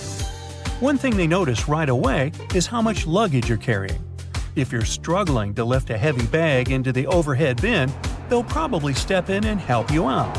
And if you're one of those people who insists on bringing a massive carry-on that barely fits in the bin, they might discreetly check to make sure you're not breaking any weight or size limits. Speaking of luggage, flight attendants can tell a lot about you from your suitcase. If it's covered in stickers from exotic locations, they might assume you're a seasoned traveler who knows their way around an airport. But if it's a beat-up old bag with duct tape holding it together, they might wonder if you're a first-time flyer or just someone who doesn't care much about appearances.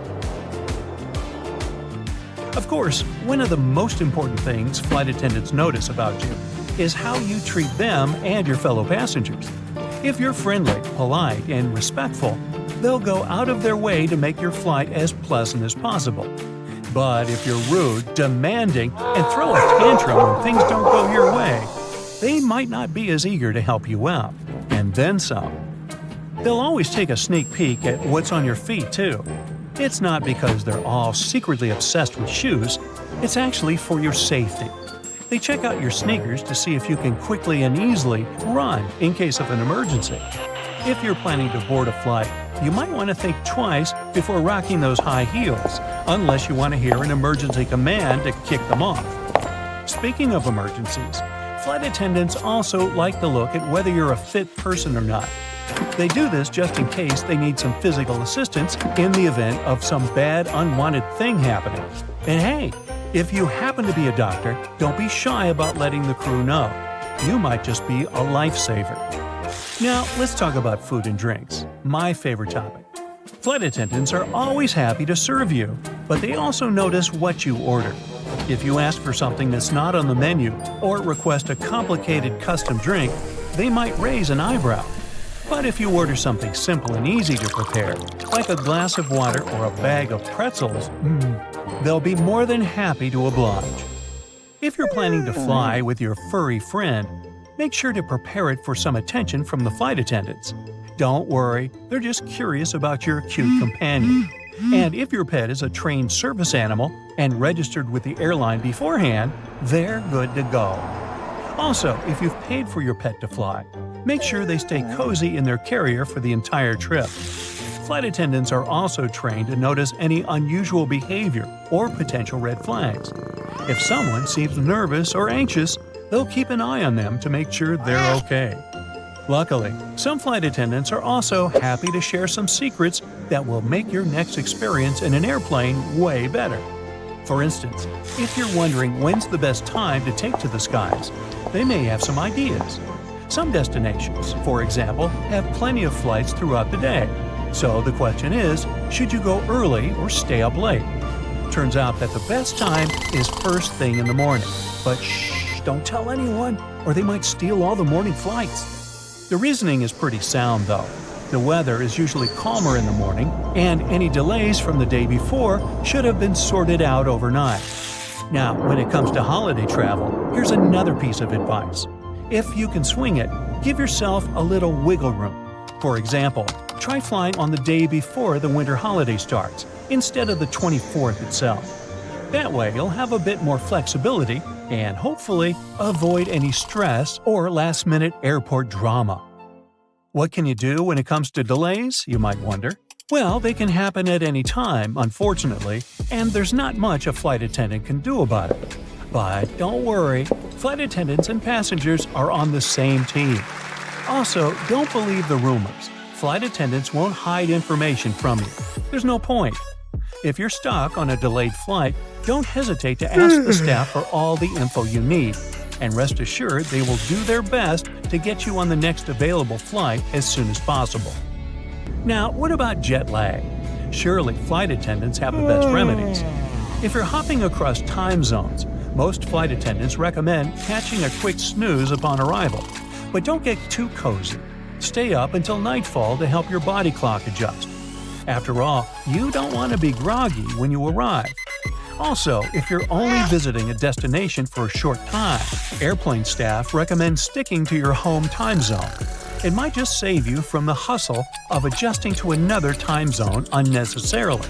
And don't forget to keep hydrated, munch on nutritious food, and get in some exercise to keep your body feeling tip-top. Now, we've all seen in movies those scenes where the main character gets a surprise upgrade to business class out of the blue. As much as we all dream of being upgraded to a luxurious seat mid-flight, it's usually only possible on the ground, unless you're one lucky duck. There's a list and a method for who gets bumped up to first class. Sometimes, flight attendants will shuffle passengers around so families can sit together, or they do it to fix any seat mix-up. But once the plane takes off, moving around is pretty rare. Ever wondered if you can switch seats with another passenger during the flight? The answer is yes, you can. Most flight attendants encourage it, especially if it means keeping families together. However, it's best to figure out any seat-swapping arrangements before boarding to avoid any chaos. Plus, some seats are fancier than others, and if people have paid extra for them, it's important to be respectful of that. Also, did you know that the emergency exit rows are sometimes marketed as premium seating? Let's talk about some serious airplane etiquette. So, who gets to claim the middle armrest? It's a big debate, but most flight attendants think the person in the middle seat deserves it. Hey, let's give them a break. They're already stuck in the least desirable spot. Now, on to the great window blind debate. Some people want them up. Some people want them down. If it's a nighttime flight, keep them closed. You don't want to disturb your fellow passengers with unnecessary lying. However, if you're flying over the Himalayas, you better believe people are going to peek through those windows. And let's not forget, blinds need to be open upon arrival for safety reasons. The crew needs to see outside in case of emergencies. Have you ever been curious about what flight attendants eat on board? Do they have the same food as the passengers? Turns out, they can have the same meals if they want to, but they don't always choose to.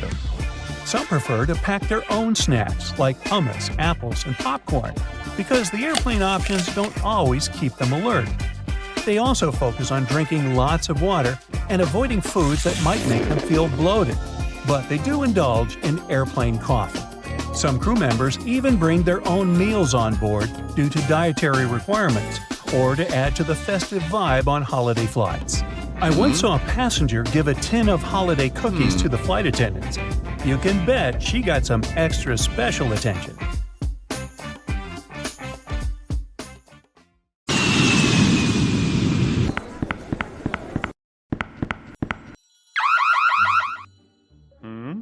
Hey, you've got the wrong person. I'm just a manager going back home from my annual vacation in Europe.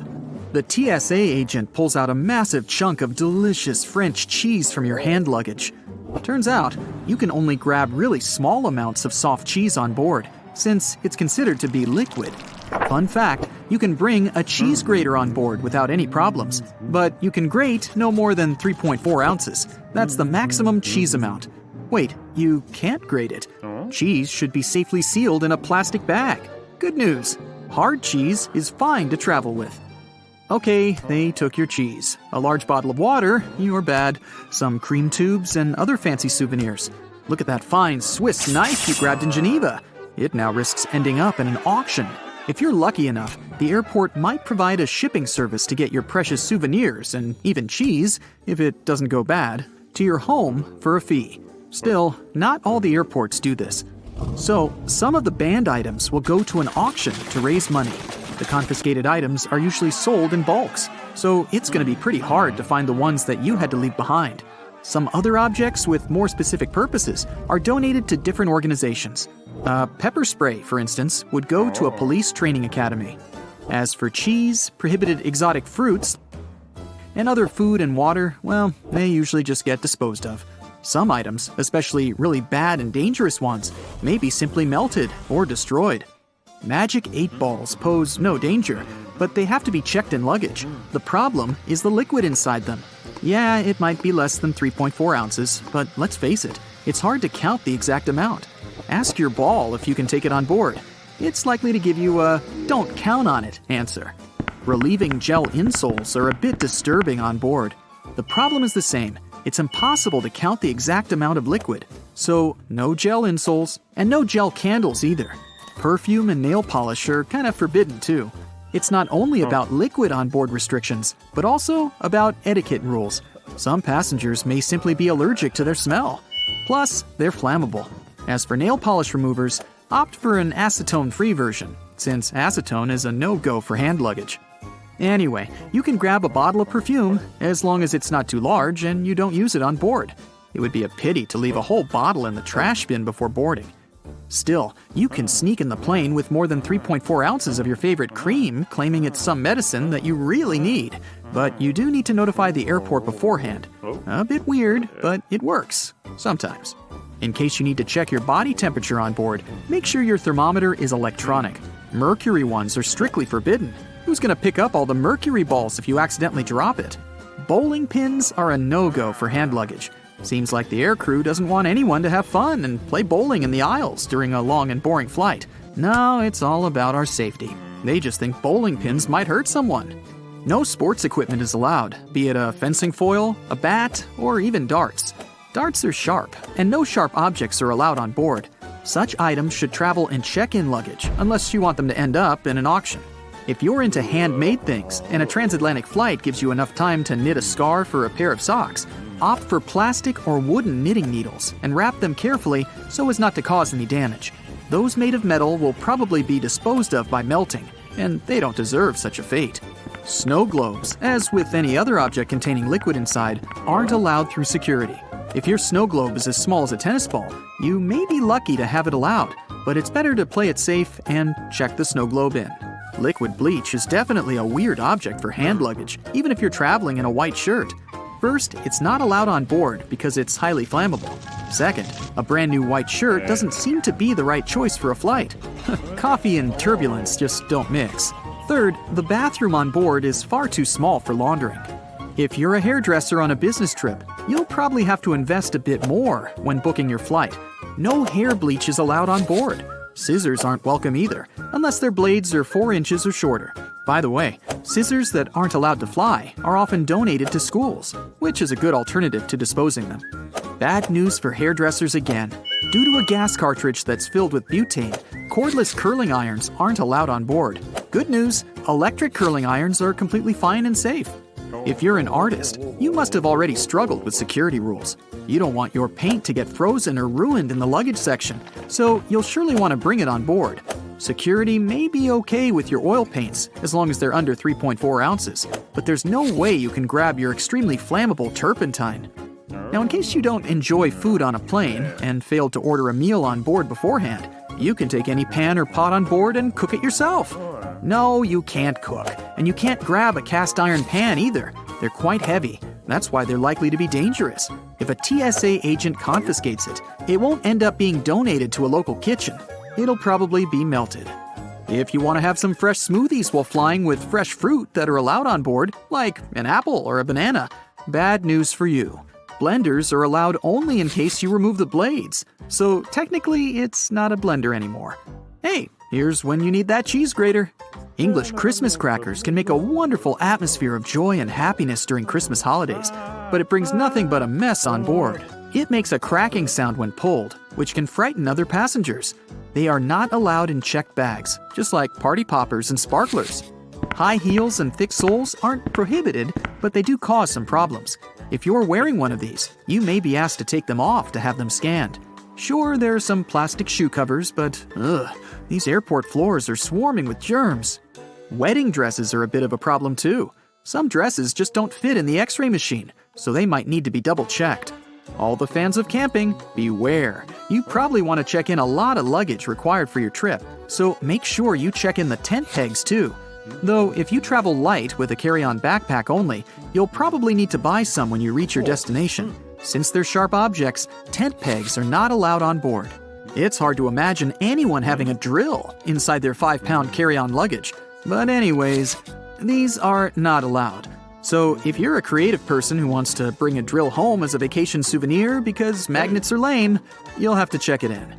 If you want to sneak in a plane with a dry ice DIY fridge, you're almost sure to fail. It's flammable, so safety regulations definitely prohibit it on board.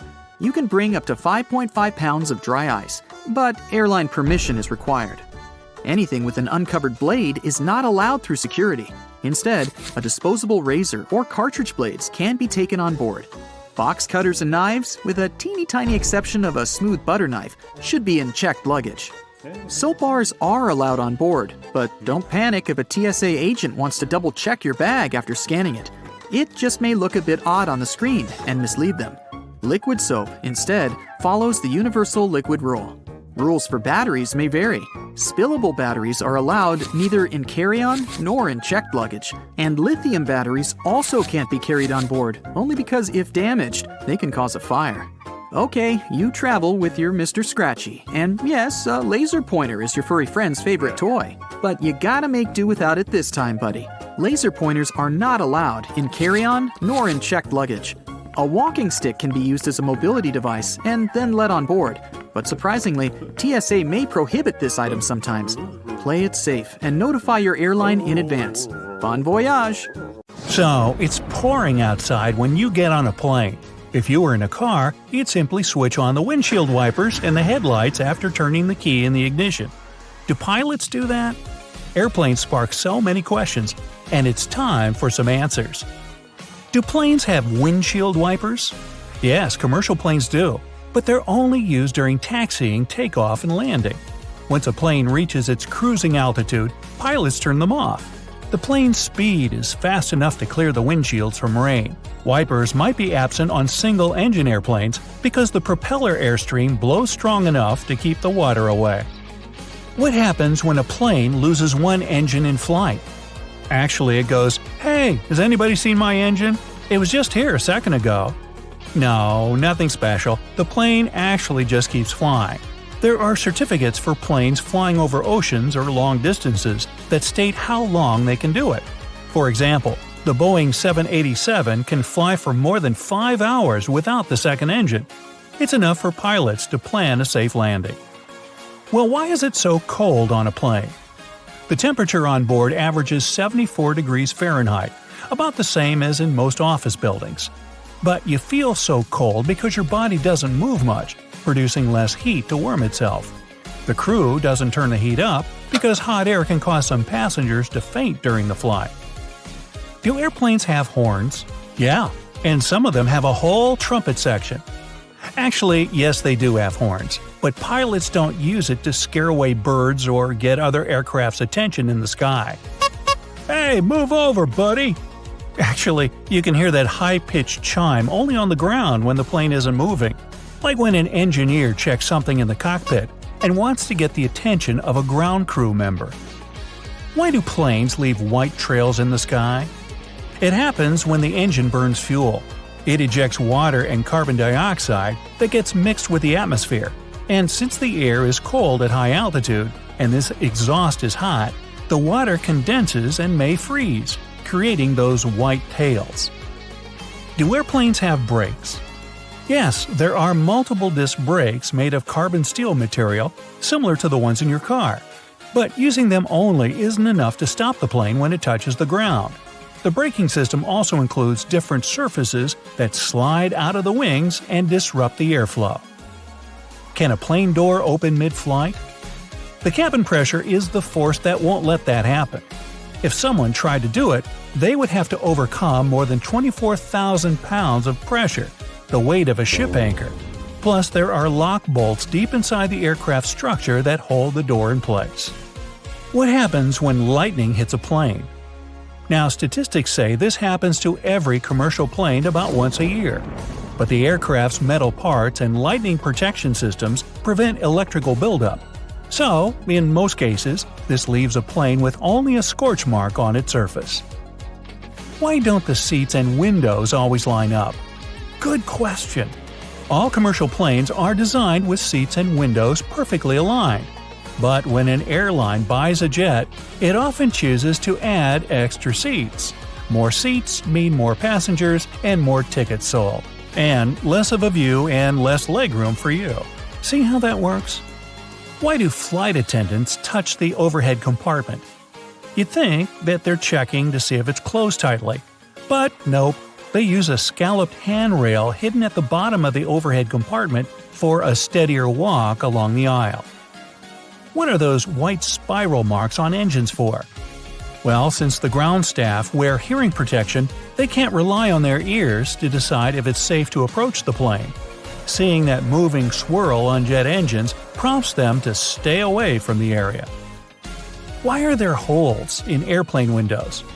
Those windows actually have 3 panes of plexiglass. The tiny hole is in the middle one. It helps regulate the huge pressure difference inside and outside the cabin, so the outer pane can handle the load. If the outer pane happened to break, the middle one, even with a hole in it, would still be enough to keep the window intact. That hole also keeps the windows from fogging up. Why are there hooks on the wings? If there is an emergency landing on water, passengers have to step on the slippery wings to use some emergency exits. That's why crew members secure one end of a rope to the door frame and the other to the wing through the hook.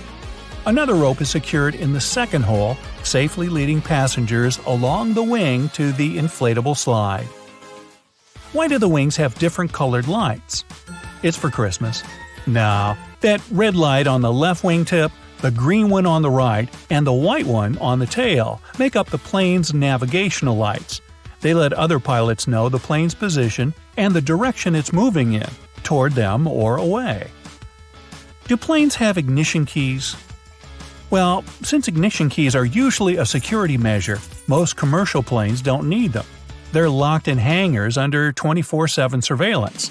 To start the engine, a pilot just pushes buttons and turns switches. But smaller private planes, like a Cessna, have ignition keys to start the engine and even locks on the doors. Why are there triangles above the windows?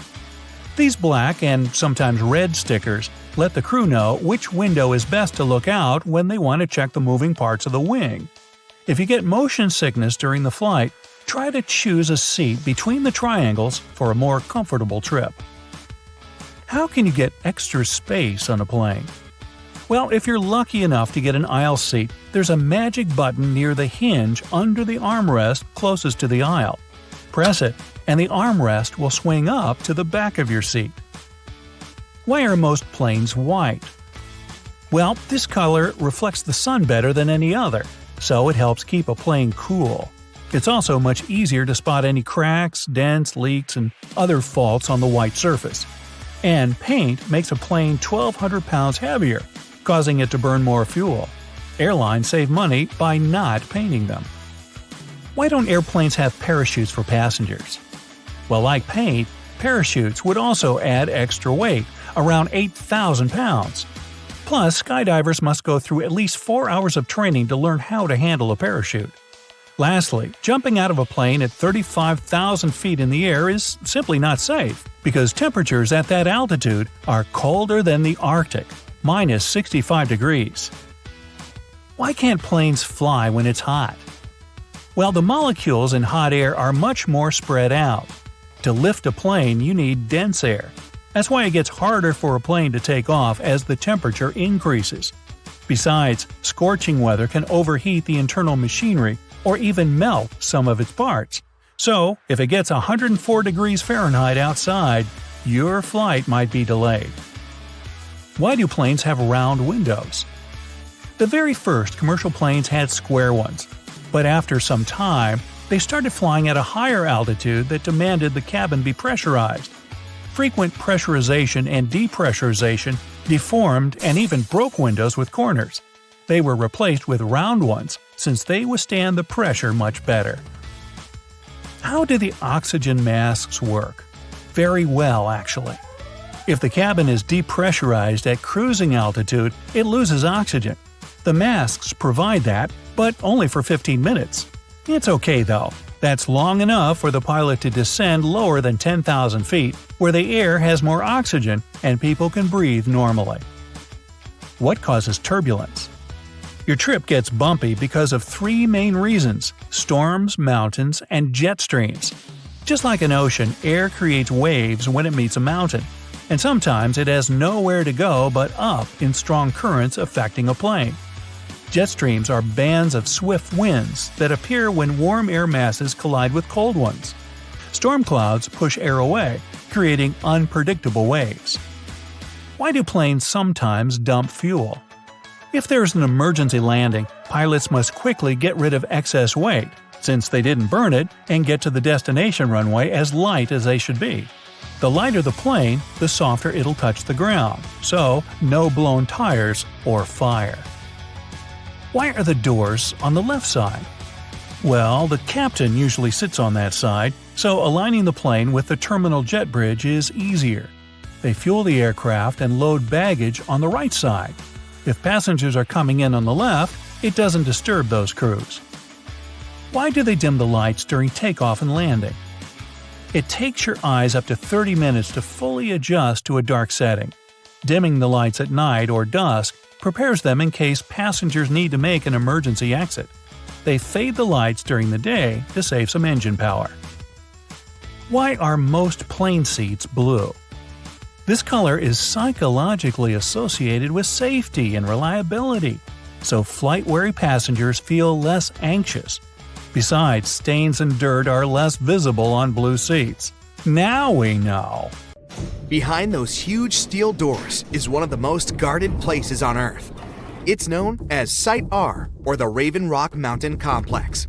You'll find it in Pennsylvania. The construction is 60 stories underground and is said to be a safe place for people in case of a natural or human-made disaster. There's not a lot of information online about this mysterious place, but what we do know is that it's equipped with 38 communication systems. It's obviously not available for visits via Google Earth. but you can catch a quick glance at the two gates that face the complex. Vatican City is one of the most famous enclaves on Earth, and it's certainly worth a visit due to its wonderful architecture and vast list of art pieces to check out. One place, however, will always be off limits for visitors: the Vatican's secret archives. They have some of the oldest and rarest books on Earth. These archives are available only to a limited number of people, and since they have been visited by a small number of people so far, they also trigger a lot of weird theories. For example, that there may be books proving there's life outside our planet.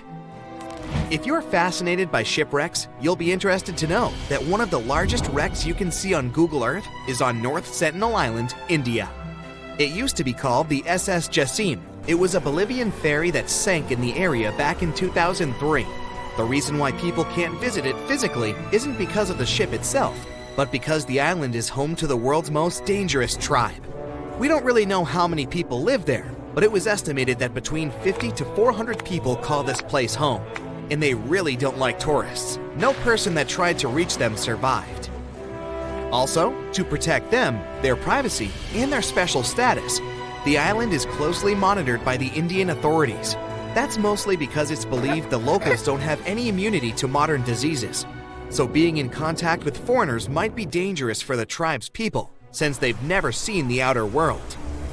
A huge pink bunny appeared seemingly out of nowhere in the Italian Coleto Fava Mountains back in 2005. Besides the locals, some people stumbled upon it online too. They were puzzled by the discovery. Unfortunately, that 200-foot-tall bunny is completely gone today. You can still find the images of it online though. The unusual object was designed by artists from Vienna. They encouraged tourists to climb, jump, or even take a nap on top of the large rabbit. The whole purpose of the project was to allow people to experience what it would be like to live as smaller creatures. The bunny didn't have any removal date at the time it was placed there and was expected to last at least until 2025. But Mother Nature had other plans. A Japanese artist decided to move back to her little home village named Nagoro. But she soon found out that most of her neighbors were moving to bigger cities. To deal with loneliness, she started putting together scarecrow-like dolls, or kakashi, and placing them all over her garden. She didn't stop there though. The artist soon began doing the same with many other places in her village, creating dolls and placing them as if they were taking part in various human activities. These dolls keep moving around too, but the woman likes to stay true to her story and insists she doesn't touch them. You can see the images of this quirky village on Google Maps. This weird portal was discovered via online maps in New Baltimore, New York. It gave people all sorts of bad dreams. With spooky-looking buildings and all sorts of blurry figures, this area soon became a source for many weird internet theories. Turns out it was nothing more than a technical issue, which resulted in those images being rendered in a distorted manner. Either way, if you look for these images on Google, you won't be able to unsee them. This cute miniature world map was created by an artist from Denmark. He continuously worked on this tedious project from 1944 until 1967, using mostly his hands and just a few tools for moving heavy rocks around. He gathered stones at the edge of the water, then recreated the map of the world on the surface of this lake. During the winter, he was able to use a sled to transport larger pieces of rock over the ice and then place them in the perfect position. Apart from the continents themselves, the map also features rivers and lakes, as well as some other famous landmarks. Care to have a look at a sea without any coasts?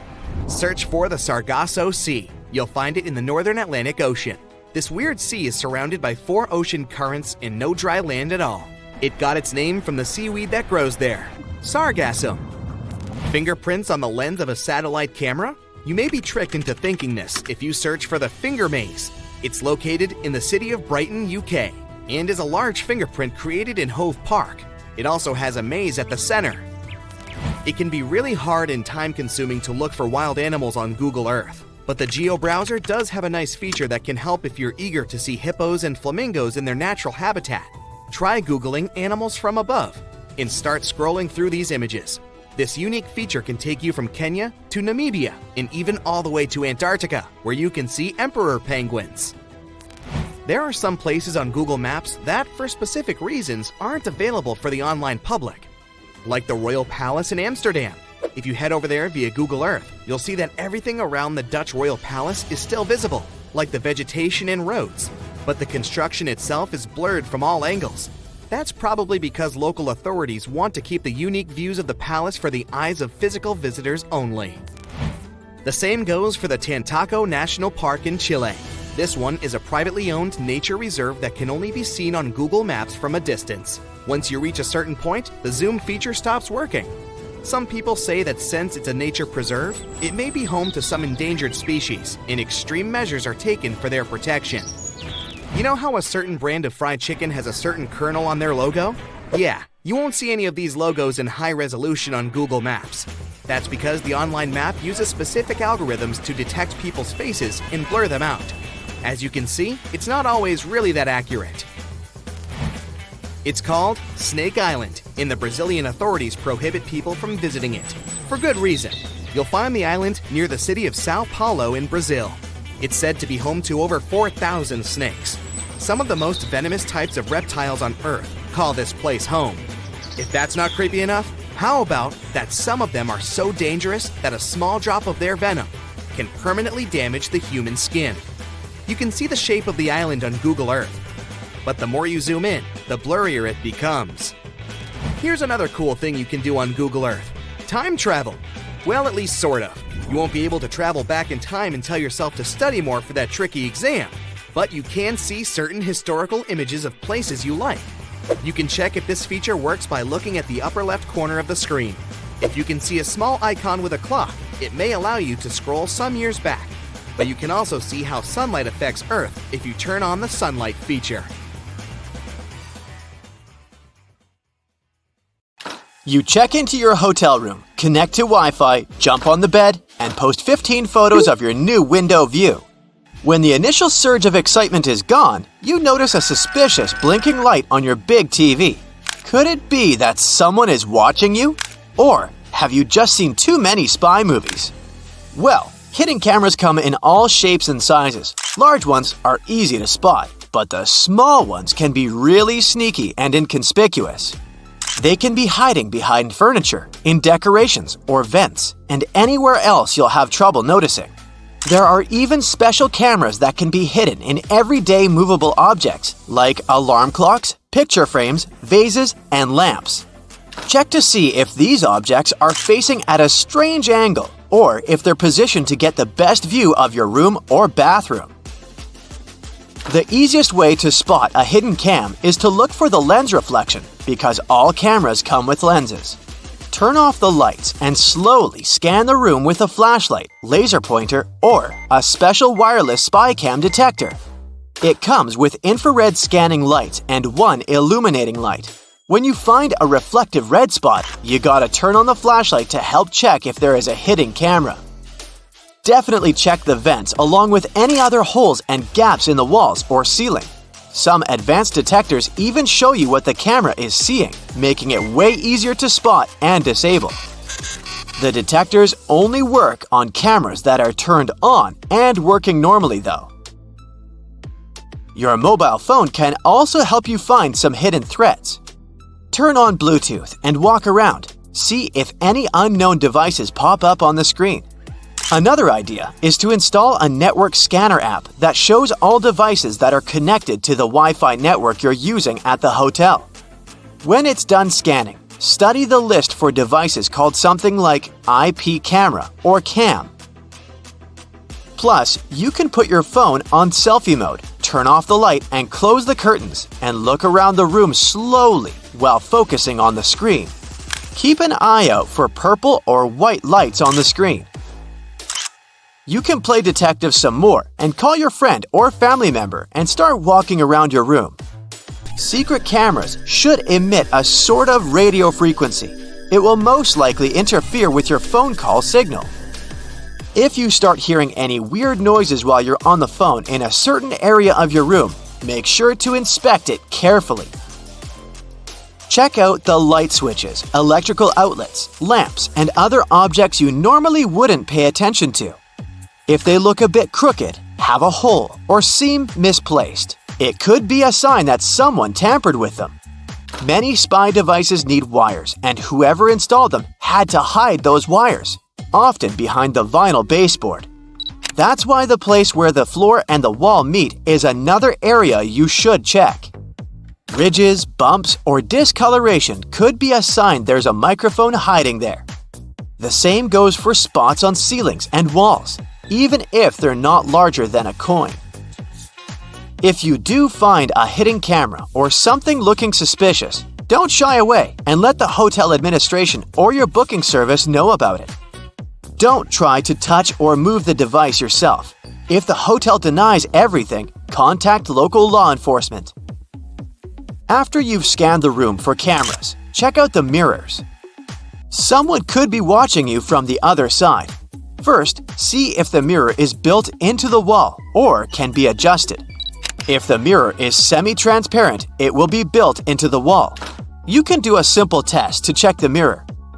Press your fingertip against the glass and push firmly enough to leave a fingerprint as you move your finger away. Study the fingerprint. If there's a small gap between the print and the mirror where the glass should be, then it's just a mirror. On a semi-transparent mirror, there will be no gap. Another way to check if your mirror is semi-transparent is simply to tap the glass. If someone is watching you from the other side, the mirror will make an empty sound. A double mirror needs a brighter light on the other side than on yours. Get close to it and cup your hands around your eyes. Do you see some light behind the mirror? If so, you might have an unwanted audience. Before you leave your room or go to bed, make sure every door is securely locked. By every door, I mean not only the entrance to the room, but also the door leading to the terrace, if you have one. You can bring a portable door lock with you for extra security if you're staying in. You could also start a little DIY project and wrap a belt or a bag strap around the arm that pushes the door shut. Buckle it up and wrap it around several times for an extra layer of protection. Another idea for when you're about to nap or go to sleep is to build a pyramid of stuff by the door. Glasses and mugs will do perfectly. If someone tries to get inside while you're sleeping, there'll be some serious noise. Intruders prefer to keep it low-key, so they're highly likely to give up on robbing you straight away. If you travel with some valuables and don't feel comfortable leaving them around the room, you could put them in the safe inside your room. But because those safes use passcodes instead of physical locks, someone from the hotel has to know the master code to unlock it, just in case. So, you can bring your own safe with you instead. You can find the ones looking like books on Amazon, for example. They're made of strong metal and textured paper. They come with a combination lock and have enough room to fit your passports, cash, and jewelry. In case you have to leave your laptop in the room and want to make sure no one plugs in a USB drive to steal your data, here's what you can do. Leave a bottle of water or some other item next to the USB port. Measure the distance. Let's say it's 1 thumb length away. For someone to plug in their device in the laptop, they need to move the bottle. You can take it one step further and drop a pen parallel to the laptop under a certain angle. You can measure the angle with your smartwatch or phone using the compass app. Again, if someone moves it, you'll know. Even something as simple as a "Please do not disturb" sign can help you figure out if someone entered your room while you were away. Make it look like you left in a rush and the sign accidentally stuck between the door and the door frame. If you come back and the sign is hanging freely, then someone must have ignored it and tried to disturb you. In that case, you can contact reception and ask to send someone to enter the room with you to keep you safe. If you care about the cleanliness of your room as much as you do about your belongings and your personal safety, this one's for you. Hotel housekeeping workers normally have up to 20 rooms to take care of on an 8-hour shift. It means they'll have no more than 30 minutes for your room. It gives them enough time to make the bed, clean the floors in the room and the bathroom, empty the trash bins, and dust all surfaces. But they rarely have the time to take care of smaller objects like light switches, door and drawer handles, and remotes. And yes, these are exactly the objects you'll be in contact with the most. They can actually have more germs than the toilet. So, if you want to be sure those germs won't land on your hands, bring enough antibacterial wipes to clean all those things before you touch them. 300,000 people and over 80,000 horses. Yep, that's Iceland. The breed they have there is very specific, hardy, long-lived, and because of it, internationally popular. These horses can be found in North America and Europe too, but they can have certain features people from Iceland don't want their breed to have.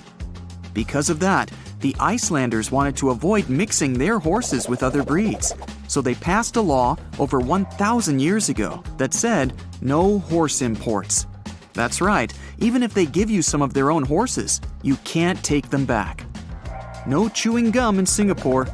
Vandals used to stick their chewing gum on door sensors or would find some other way to mess with public transportation, so the country had to spend around $150,000 annually to clean that. It was easier to ban it by law, so no gum can be bought, sold, or blown into bubbles over there. Not a good idea to import them either. Going to Greece? Good. Have a safe trip. And pick the right shoes. Ever since 2009, no high heels are allowed at the Acropolis. Not that Greeks have anything against stilettos, but they simply wanted to protect their ancient ruins from damage those pointy things can cause. That, and the fact that it's not really practical for such terrain anyway. In the Italian city of Milan, it's illegal to frown in public. Or at least it was a couple of centuries ago. Through difficult historical times, Milan had to create a way to stand out, which is why there was a law requiring people to smile and generally be in a good mood in public places. Germany has highways where you can drive over 100 miles per hour. But if you get crazy with speed and run out of gas while still on a highway, you'll pay a nice fine for that. Are you 1 to 2 miles away from the gas station and want to get there on foot? Better not. That's another fine. Germans make it your responsibility for filling your car, and walking along the highway is not that safe, as is leaving your car on the side of the road. A Winnie the Pooh t-shirt. That brings back some good old memories. Well, memories are sometimes better left at home. Since Winnie doesn't wear pants, Poland decided to ban this character, so you can't have it on your clothes, around schools or playgrounds, no matter what age you are. Just in case you ever wake up and decide it's time to do some hiking in Switzerland without your clothes on, don't. For some unknown reason, some travelers made this type of hiking a thing in Switzerland a couple of years ago. So Swiss officials kindly ask you to keep your clothes on. Greetings from New Zealand.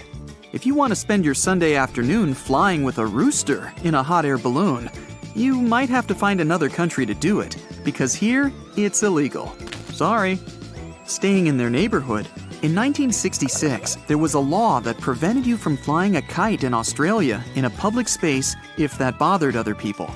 Luckily, 1966 was a long time ago, so no one will remember this if you decide to have some flying kite fun in a park. Hopefully. While you're there, you can't tie your goat to your vehicle. Also, no dressing as Batman and Robin. You don't want to prove to law enforcement you're not actual vigilantes, right? In some cities, taxi drivers must have a bale of hay in their trunks at all times. At least, they had to until 1980. This law came from the olden days, when horses were still all the rage. And you can't just fill a horse with fuel now, can you? Moving to the United States now.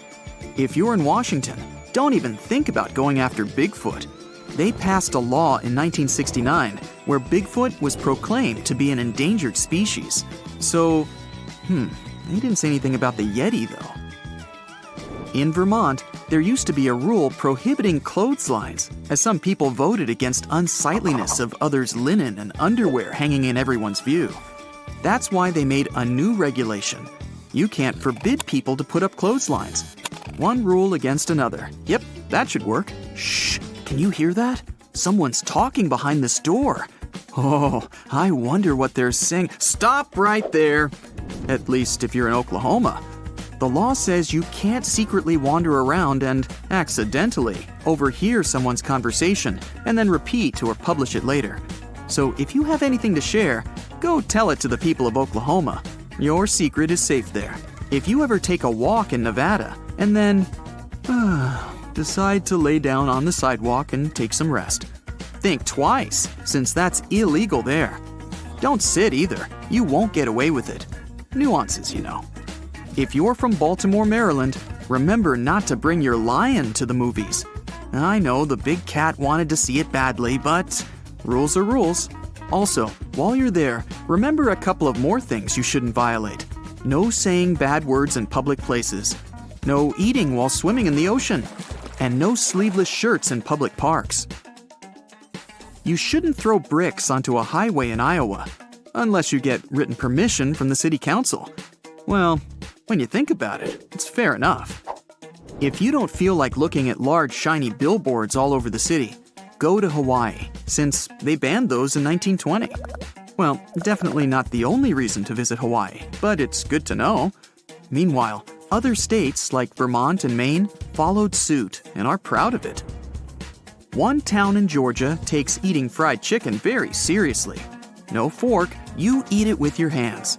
In fact, in 2009, a woman who celebrated her 91st birthday in a restaurant was eating chicken with a fork when the police came and told her she was under arrest.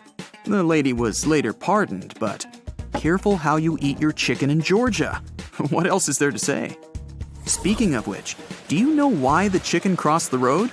Not sure, but what I do know is that these jokes certainly weren't made up in Georgia, since there, it's illegal for a chicken to do just that. You think silly string is fun? Well, a town in Alabama doesn't agree on that because it says a firm no to keeping, using, storing, selling, manufacturing, or giving away any kind of snap pops, spray string, or similar substances. Yikes. Also, when you're there, don't drive blindfolded. It's been passed as a law, which means they take the phrase, keep your eyes on the road, quite seriously. Okay, enough is enough. No more sleeping in a bathtub, donkey. Something people in Arizona must say to avoid breaking a law. In the 1920s, local people could see a rancher's donkey in a bathtub carried by a flood. The flood was caused because a local dam broke, and the tub was abandoned in the rancher's backyard. The donkey simply decided to take a nap in it. And you know how it goes. Long day, warm afternoon, post-lunch rest, just couldn't help it. After they managed to save the animal from the sailing tub, the town decided to prohibit donkeys from sleeping in a tub. You know, just in case. In Connecticut, a pickle must bounce in order for it to be considered a pickle. In the 1940s, 2 men were even arrested for selling pickles that weren't legitimate because they didn't bounce. Now, the question is, how exactly does a pickle bounce? More from the Meanwhile in Connecticut episode. It's illegal to cross a street while walking on your hands. Oh man, that's one of the hardest ones not to break. Your best friend is having a birthday. What could you give her? A spa day voucher? Tickets to Disneyland? Dinner at a fancy restaurant? A rat? Well, unfortunately, a rat is out of the legal game if you're in Montana. Well, you've got to respect the law. Luckily, if you're from Florida, rats are a completely fine gift. At least, way better than some bigger animals. Because while you're there, you need to pay parking fees for them. Camels, elephants, horses, and the rest of the animal crew. Sorry guys, you gotta respect the rules. Most airports are equipped with giant kitchens where the food for passengers is prepared for different airlines at once. Since those oh-so-delightful airplane meals must be cooked about 6 to 10 hours prior to the flight, the kitchens have to work 24/7. Besides, the menu for your flight is developed up to a year in advance. This is a common practice for most airlines because every single ingredient matters and adds to expenses. In fact, American Airlines managed to save $40,000 per year in 1987 after they removed just one olive from every salad they served on their flights. If you have a long layover between flights, going to the nearest hotel to rest might not be the cheapest option. There's a much better trick. Check if the airport or airline sells 24-hour access to the VIP lounge zone. In most cases, you can have free snacks and drinks there. and use free shower cabins and rooms for rest at a very affordable price. There's an actual term for the first 60 minutes after you check in, the golden hour. It's the time that passengers statistically spend more money in retail and duty-free areas of the airport. And having the most comfortable seats in those areas right in front of the shops is a clever trick to lure you in for shopping. Sitting in a comfy chair while looking at a flashy sign or shopping window can be tempting. If you ever wanted to know what happens to your baggage while you're on board a plane, the short answer is that airport staff don't know once it leaves their territory. And they probably don't really care. Sorry. Baggage is sorted automatically. Scanners scan the barcode and sort the baggage according to its destination. The three main tasks of airport baggage handlers are to move your bags from the check-in area to the gate, to move them from one gate to another when you have a connection, and to move your bags from the plane to the baggage claim area. And that's it. So, if your baggage doesn't move fast enough, it can be late for your connecting flight, or the exact opposite. Your bag gets to your destination before you do because you're stuck at passport control. Another problem can arise if you forget to tear off any old stickers showing a different destination. In this case, the scanner might send your baggage to the wrong country. You arrive at the airport, already anticipating a couple weeks away from work and all your daily troubles. Park your car in the lot and then find out that it's going to cost you a small fortune to leave your car there. Why so much? In fact, airport parking lots are a business just like any other. The land on which they're built, the construction of the lot itself, the maintenance of the whole thing once it's already in operation, all that costs a handsome amount of money. And somebody's got to pay for it, of course. In addition, parking right next to an airport is simply convenient, which adds to the final cost. If you're not ready to dip into your pocket for a piece of extra comfort, better take a cab. Contrails, those white trails airplanes often leave behind them at high altitudes, are easily mistaken for engine exhaust. But most are nothing more than water vapor. During a flight, moisture in the air collects in the engines before being vented with the exhaust. The hot, wet air leaving the engines mixes with the cool, dry air found at high altitudes, resulting in long, thin lines of vapor. Humidity determines when contrails form and how long they remain visible. If it's already humid up there, then there's more water and the contrail is more prominent. And if it's cold, the droplets might turn into ice, staying behind for a much longer time. If someone were able to open the door mid-flight, they would be immediately pulled out of the plane by a sudden change in air pressure. It could also do serious harm to the aircraft. Fortunately, that's almost impossible. The doors on an airliner open inward while the cabin pressure pushes them out from the inside. The difference between internal and external pressure makes it impossible for the door to open. It might seem odd that the flight crew cares whether your window shades are up or down. The main reason is so that the passenger's eyes can adjust to the outside light.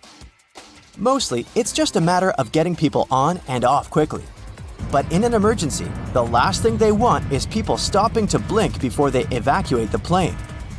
Another reason for all the shades to stay up when the airplane is about to take off or land is for the ground crew to see if there's any trouble on board. For example, if there's a fire in the cabin, the ground crew will immediately notice it and act accordingly.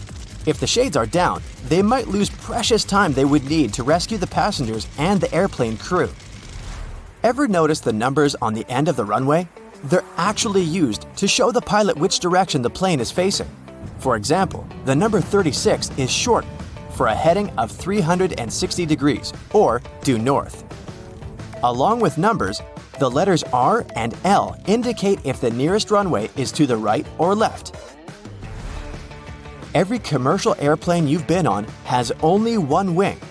That's right, the left and right wings are actually two parts of a single wing. The first airplanes were called biplanes because they had two wings, one on the top and the other going through the bottom of the fuselage. They were connected with struts and wires, which made a kind of box that basically allowed the aircraft not to fall apart in the air. It was necessary at lower speeds that early planes could only muster. But as the engines increased in power, the second wing became redundant. The single wing still serves as a support for the whole structure though. Looking out the window on the plane's wing, you can see a small yellow double hook on it.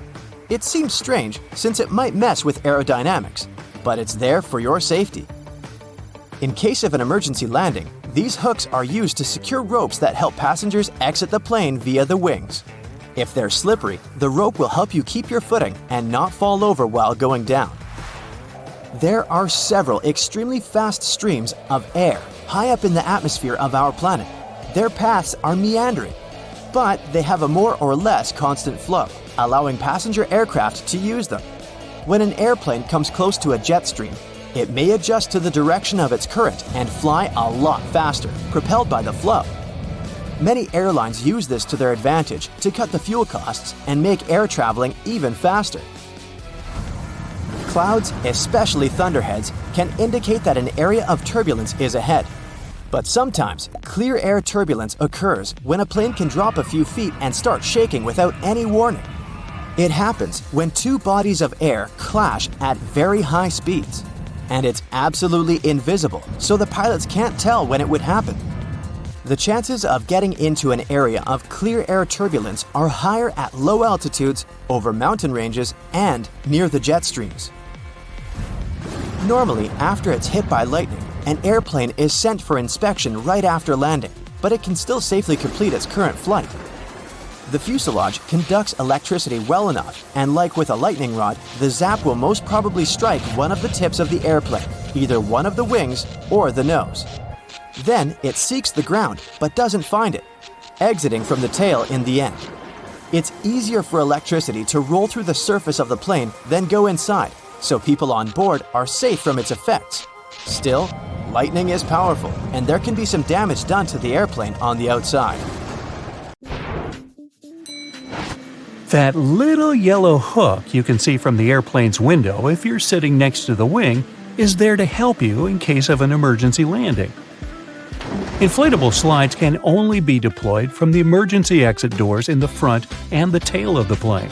In the middle, the passengers would have to walk right out on the wing and get to the ground from there. But jumping from the plane wing isn't safe because it's just too high. And here's where those little yellow hooks come in handy. The flight attendants tie ropes from the doors and through the loops for the passengers to hold onto. This way, everyone can safely get to the ground without injuries. Now, you want to try to avoid cozying up under airplane blankets. Some airlines only wash them about once a month. Better use your own travel blanket, a scarf, or a jacket, and always remember to wear your shoes while walking around the plane. That carpet on the floor can't and won't be cleaned to perfection between flights. It's just too much time and effort for the cabin crew. The dirtiest place on a plane isn't the bathroom, it's your tray table.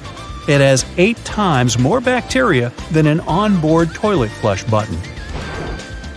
Now, in case of emergency, oxygen masks only have enough airflow to last for about 15 minutes.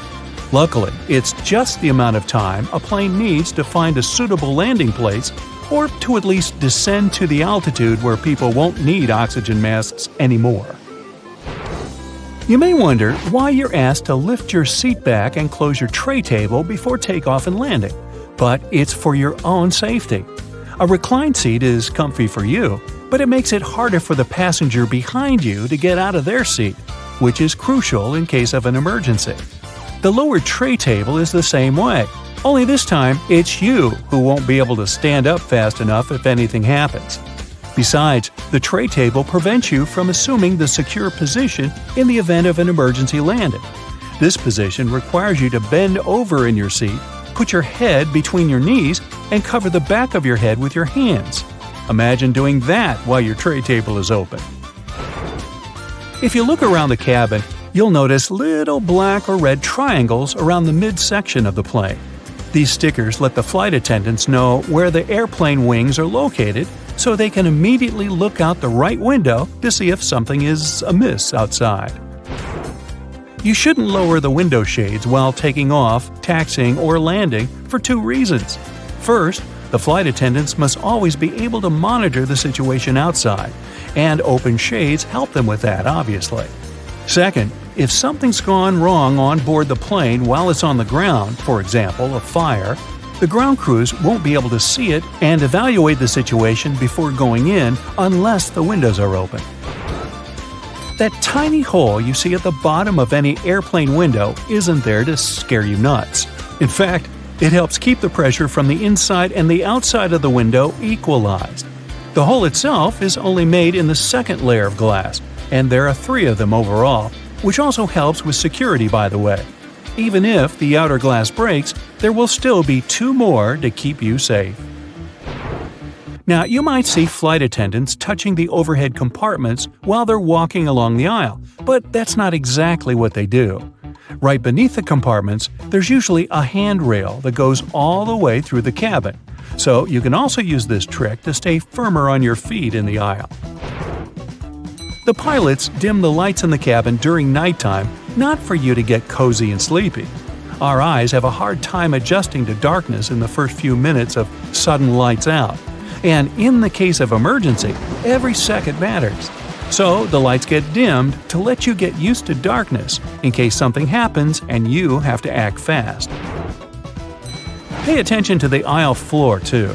If there's an emergency landing at night, there will be 2 luminescent strips along the aisle showing you the way to the exit. Follow them to get safely out of the plane.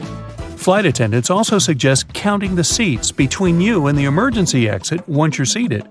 This will help you navigate in case there's no other guidance available. If a lightning bolt hits the plane, the passengers won't feel it. The entire aircraft is covered with aluminum coating that conducts electrical current and doesn't let it inside. This protection is tested using a lightning simulator. Airplane windows are round because the air pressure is evenly distributed this way. If the plane's windows were square, strong air currents would accumulate in the corners of the windows, depressurizing the cabin, and that's bad. Don't think you become untouchable if you go to the airplane toilet. The bathroom door can be opened from the outside. There's usually a small latch at the top of the door that allows cabin crew to get you out of there. It's useful for both getting to people doing something suspicious in the bathroom and helping those who don't feel well and, for example, collapsed while in the toilet. Yeah, let's avoid doing that. The plane's wings flash red and green lights at night to show the direction the plane is heading in. A green light is always on the right wing, and a red one is on the left. Aircraft tires are designed to withstand 4 to 5 times more pressure than they actually experience upon landing. The wheel is more likely to break than the tire. Pilots always have different meals. This is necessary to reduce the risk of food poisoning. The flight can still go well if one of the pilots has gone down because of a stale burrito, but not if it's both of them. And try not to both of you eat the fish. Some airlines don't allow pilots to have beards. Facial hair can prevent securely fitting the oxygen mask, and pilots must always remain conscious. The seats are blue in most aircraft because this color soothes people. It's also easy to keep clean. The rumbling noise you hear after boarding the plane is luggage being loaded on the plane. The compartment is right beneath the cabin, so it can sound quite loud sometimes. On most flights longer than 7 or 8 hours, pilots have access to a specially designed rest seat in or near the cockpit.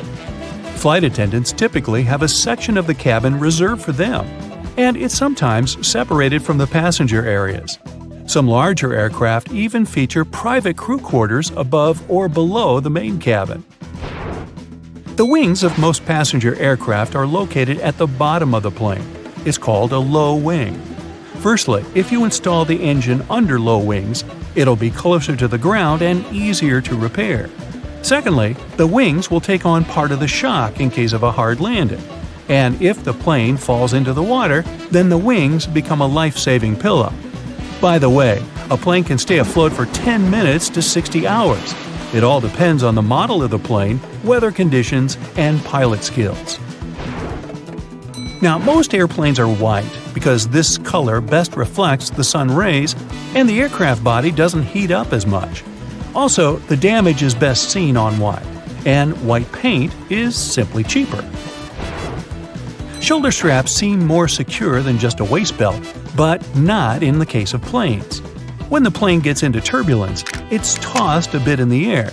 The waist belt will simply hold you in place in case of a more severe shake. Shoulder straps would require more space between the seats, and this is not justified on a plane. In a car, the impact is usually much stronger, so you need that shoulder strap not to whoosh through the windshield. Flight attendant seats do have passenger straps, but that's because they are much less comfortable than passenger ones. They're narrower and positioned facing the passengers. Flight attendants need extra protection simply not to fall off their seats if the plane shakes hard enough. Also, they have to help and direct people during potential evacuation, and for that, they need to be in top shape. Now maybe you've noticed that you always enter the plane from its left side. Firstly, the captain usually sits on that side. This way, it's easier for the captain to align the plane with the terminal jet bridge. Also, the aircraft is fueled and loaded with the baggage on the right side. If passengers come from the left, the crew can do their job undisturbed. Turbulence is caused by sudden shifts in the airflow and is nothing to be afraid of. But if that simple knowledge doesn't help you, try this visualization from a pilot. Put a small piece of napkin inside a pot of jelly. The napkin is the plane, and it's surrounded by by air pressure.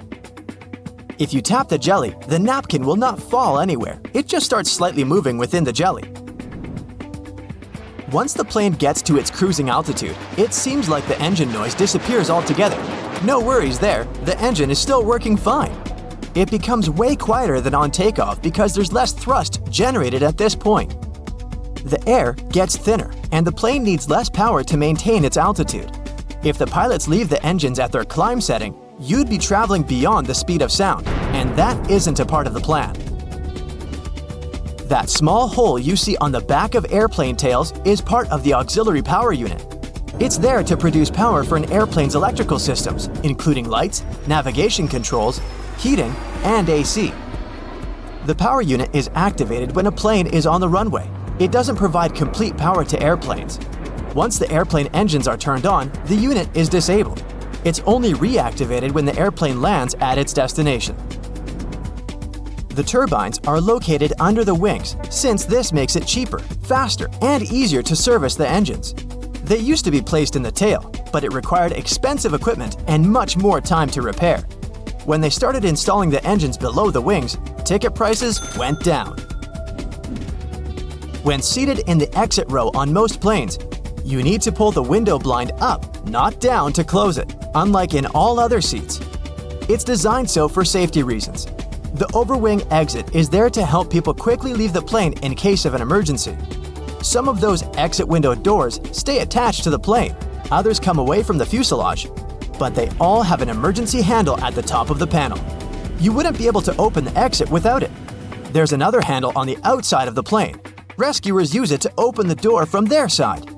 Because of this handle, there's no room for the blind to retract above the window. But there's more than enough room for it below the window. Makes sense to me now. You can actually raise the right armrest when in the aisle seat. The lock is on the underside of the armrest. It's not a button, but a lever close to the back of the seat. You can pull it to let the other passengers pass to their seats. The same tip works for the left armrest of the window seat. You can lift it up to lean on the window. Don't forget to lower the armrest during takeoff and landing for safety reasons. Planes usually use a small, powerful tug on airport grounds when they need to pull back out of their parking spot. But it doesn't mean they can't move backwards on their own. To do so, they need to use reverse thrust, and the powerful air current from it can pull some debris into the engine or cause damage to ground vehicles, the gate, or the ground crew.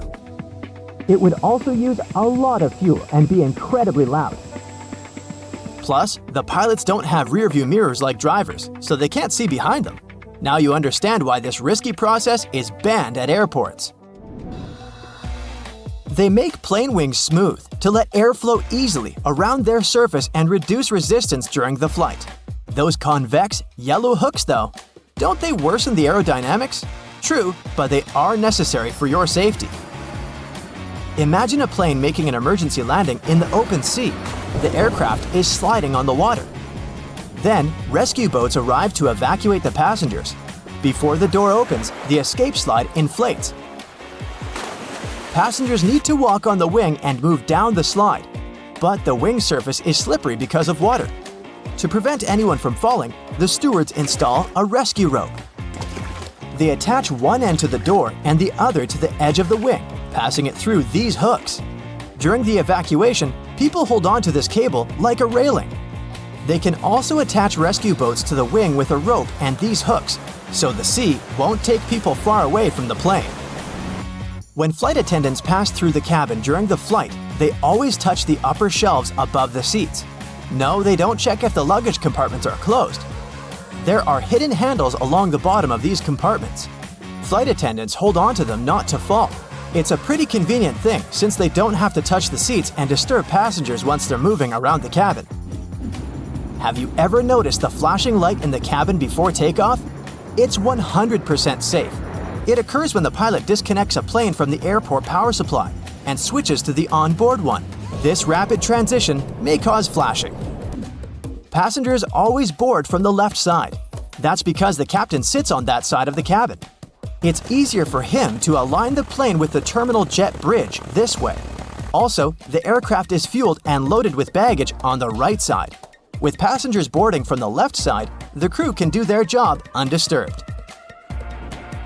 You might have noticed black triangles on the wall above the seats. For you, as a passenger, they may indicate the seats that have the best view of the wings, where you can take the most beautiful flight photos. But the triangles aren't there for this reason, of course. The crew members monitor the condition of the aircraft through windows under these signs. In case the wings freeze, the engine catches fire, or the pilot receives a signal something's wrong, the crew will quickly move to the triangles and assess the situation. Those mysterious chimes you hear during the flight are a kind of secret language the crew uses to communicate with each other. The chime you hear shortly after takeoff informs the crew that the landing gear is getting retracted. A single chime during the flight is a sign that one of the passengers needs the assistance of the crew. When they're serving meals and run out of food or drinks, they can ask their colleagues to share using a high and low chime combo. 3 low tones means serious turbulence is approaching, so the crew needs to buckle up.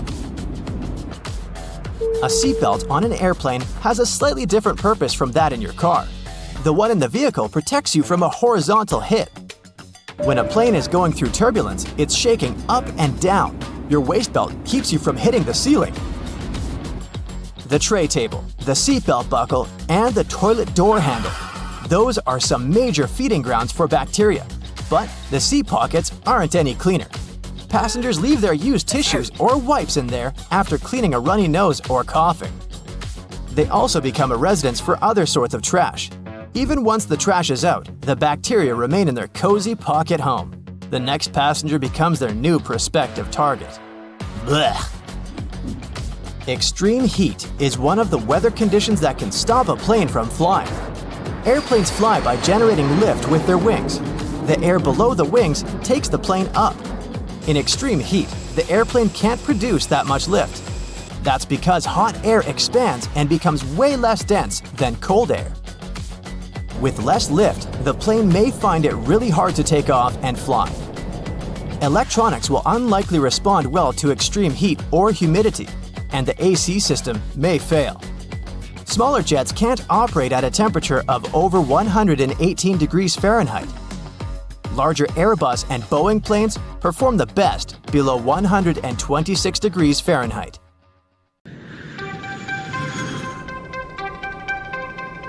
Seat pockets on planes are mostly filled with in-flight magazines, a plane safety guide, and information about the airline. But they're also home to all sorts of trash, grime, and bacteria that just don't belong there. A passenger coughs into a tissue or wipes their runny nose with a handful of them. But instead of immediately getting rid of them, it gets placed into the seat back pocket. Now another passenger comes along on the very next flight, sitting in that same exact seat. With limited space around them, putting some of their belongings into the pockets leads to potentially millions of germs spreading significantly to them. It's no wonder that these seats' back pockets can get so nasty. Everybody puts their trash inside of them. Passengers often leave uneaten candy bars, diapers, apple cores, and nuts. This leaves crumbs and other matters everywhere. All of this trash is taken out before the next flight, but they're rarely ever deeply cleaned. It's all dependent on the airline itself as to how often they'll really clean the plane and wipe everything down properly. The plastic tray tables where we eat and place our things are one of, if not, the dirtiest parts of any airplane. These seatback tray tables that we use can have over 2,000 CFUs, colony-forming units of bacteria, per square inch living on their surface. The ridged texture keeps cups of soda from sliding off the table, also creating tiny mountain ranges where the microbes attach themselves. Sugary sodas and juices that spill onto tray tables throughout flights give bacteria the perfect environment to stay and feed. Bacteria love living on this plastic almost as much as human skin. And there are lots of microbes that your tray catches and holds onto, especially when they're not thoroughly cleaned. Much like air vents that are always fiddled with, seatbelt buckles are probably the most touched thing on any aircraft. The average buckle can contain nearly 1,000 colony-forming units of bacteria per square inch on it at all times. Passengers touch seatbelt buckles to go to the bathroom. Even after washing their hands, people will walk down the aisle touching all the headrests for balance to get to their seat. After settling in and buckling up, most will then touch their face, eyes, phone, and even food for the rest of the trip. Airports can be big virus spreaders, but they're cleaned constantly. The same cannot be said for the subway, buses, or even taxis. Subway door handles, luggage carts, chairs, seats, and poles are very rarely cleaned and are a breeding ground for all sorts of nasties. New York City's subway system is one of the dirtiest in the world, with a mind-boggling 2 million bacteria colonies per square inch on nearly every surface. Many of these have still yet to be identified. They're that rare. It goes with you everywhere, sometimes even into the bathroom. As a result, cell phones could be up to 10 times dirtier than any toilet seat. E. coli, the bacteria that can give stomach cramps and fevers, can live for hours on warm surfaces like phones. The best solution? Wash your hands thoroughly before touching phones, and make sure that phone gets a good wipe down with a disinfectant. Most people have a smartphone by them day and night, meaning that all the bacteria picked up during the day is transferred to them. Everyone touches the remote control at some point, but it isn't even thought of when cleaning the house. It falls to the floor or gets into the side of the sofa, a warm, dark home for mold and bacteria, where there are lots of crumbs and grime. A good clean with an antibacterial wipe every so often will help keep it shiny and germ-free. Blowing out candles on a birthday cake can expel a mist of saliva that always lands on the birthday cake frosting. This can lead to some very unhappy birthday parties if someone is sick. Sometimes it's better to skip the candles altogether, or accept the risk that every day is someone's birthday celebration, and a little bit of spit won't always hurt you. A single ATM gets touched by hundreds of people in a day. The chances that at least one of those people touching the buttons is sick and freely spreading the flu or cold is naturally quite high then. The flu, for example, can live up to 2 days on objects. It can even be days after someone has recovered from that virus that it'd still be active and spreadable. ATMs are cleaned, but not all the time. It would be impossible to service every single one in a major city daily. A single dollar bill can be home to thousands of different kinds of bacteria, including the usual suspects like E. coli, staph, and a bacterium that causes acne breakouts. Paper money can reportedly carry more germs than a household toilet, and bills are a hospitable environment for gross microbes. The smaller in value of the bill, the dirtier it will be because it's in circulation more. Money can't be cleaned like a lot of things, but taking it to a bank for new, hopefully cleaner bills is possible. Use hand sanitizer and wash your hands after handling money too, just in case. Grocery store shopping carts can have more bacteria on them than what's ever been found in public restrooms. That includes toilet seats and the flushing handles.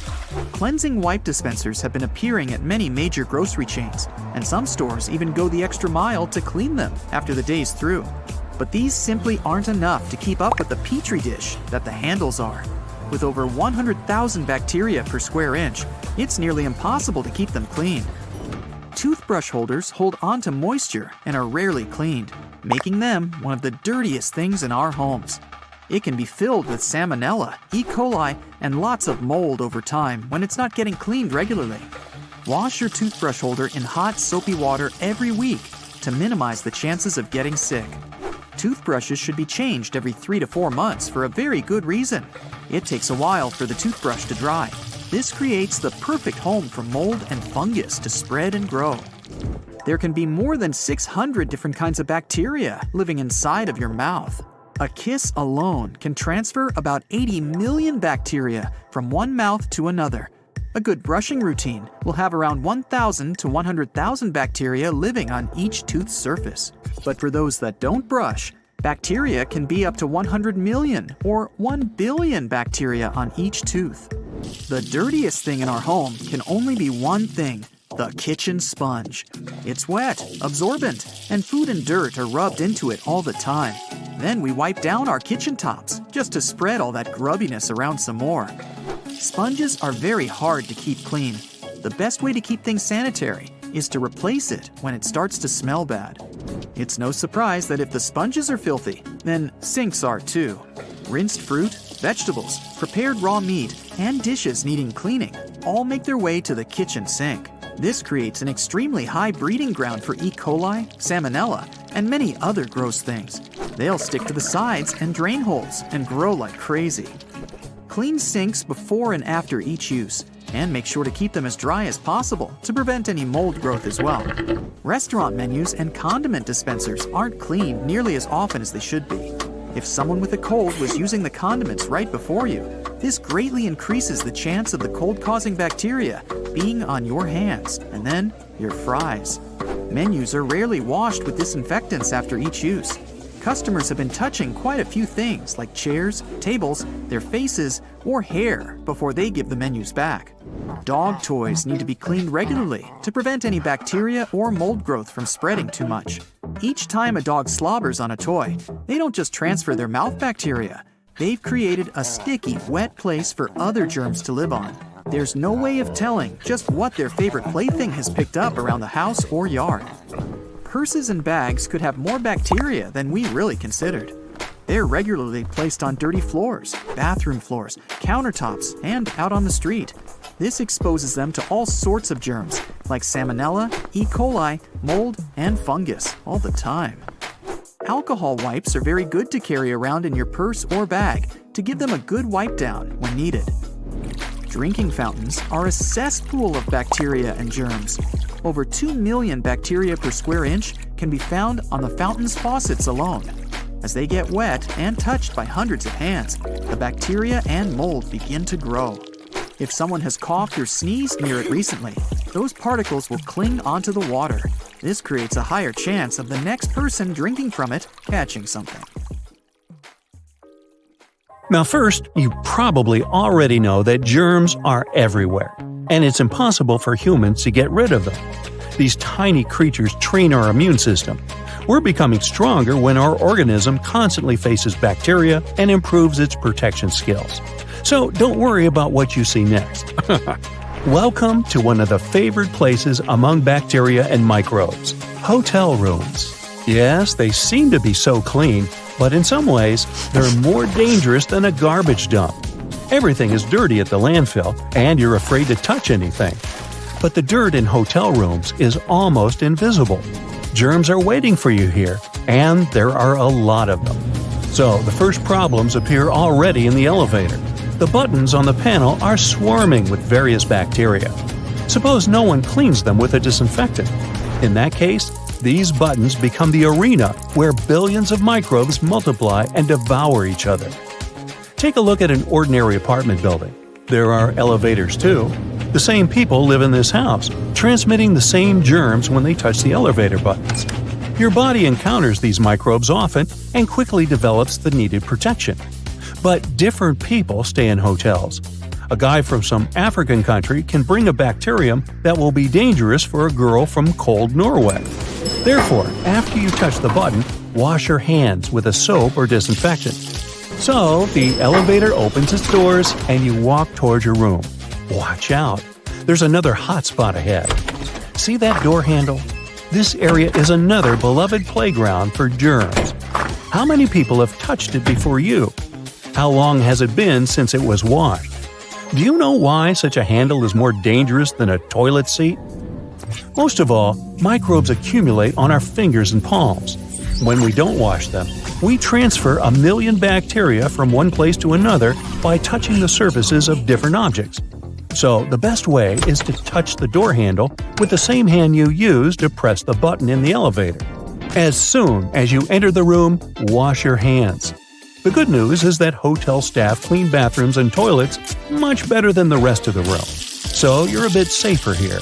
But still, take a good look at the corners of the bathroom and the tiles. If you see black spots somewhere, it means there's mold. This thing can cause allergic reactions like runny nose and eye irritation. Mold can be pretty dangerous, but hotel staff usually watch it closely. So it's unlikely that there will be something like this in your room unless it's a cheap hotel. You don't stay there, do you? Oh, by the way, did you know that toilet paper in a public toilet contains more germs than the toilet lid? You make a mistake if you cover the seat with pieces of that paper. First, many people touch it, which means they transfer bacteria onto it. Secondly, dirty little splashes get on the roll when someone flushes the toilet. Microbes feel more comfortable living on soft paper than on the hard surfaces of the toilet, so don't put it on the seat. But if you see a metal or plastic cover on the roll, you're lucky, since the roll is protected from germs. Then, after you've done your business and washed your hands thoroughly, you have two options. Wipe your hands with a paper towel or use a hand dryer. It doesn't matter which you choose, both variants have a lot of germs. But if you use the dryer, bacteria will fly all over the room, so better grab a towel. Okay, you come out of the bathroom and find yourself in a danger zone. Don't think that all germs there are harmless. Some of the most common bacteria in hotels cause intestinal infections. If you don't want to spend the rest of your vacation or business trip next to or on the toilet, get ready to fight colonies of tiny parasites. The first thing you need to do is wash those glasses and cups with soap. Some travelers carry their own mugs with them, which is a good idea. Then look around and ask yourself, which places do people touch the most? These are the TV remote control, coffee machine, fridge, door handles, tables, hairdryer, and windows. But relax, you don't need to do the cleaning instead of the hotel staff. It's enough to have wet wipes with a powerful disinfectant. Wipe the surface of all these objects. Perhaps you worry in vain, and the hotel carefully monitors how clean the rooms are. Or you can tell the manager you want to have your room cleaned again. So, you've wiped all the surfaces and jumped into bed tired. Unfortunately, you're not the only one to rest on that soft mattress. You have a huge company of bacteria. Of course, washing pillowcases and bed linen destroys germs, but what about the bedspread? Most likely, nobody washes it. Removing germs from the tissue is difficult, so you'll probably have to put up with it. But the thing you shouldn't accept is bed bugs. If you notice dark spots on your mattress, this is most likely the waste left by bed bugs. You're not hungry, are you? I don't want to spoil your appetite. The insects themselves can hide deep in the mattress. They can sleep there for months and then wake up to satisfy their hunger. While you're resting, they come out and bite your legs. If you notice small red spots on your skin in the morning, then bed bugs have, well, kissed you. The bites of these beetles are not dangerous. Some people may have a mild allergic reaction in the form of irritation on the skin. But the problem is that some bed bugs can get into your clothes or things. Then you'll bring them home. These creatures multiply rapidly. Therefore, if you don't want a colony of biting bugs in your house, then wash your clothes, clean your luggage, and go to the shower.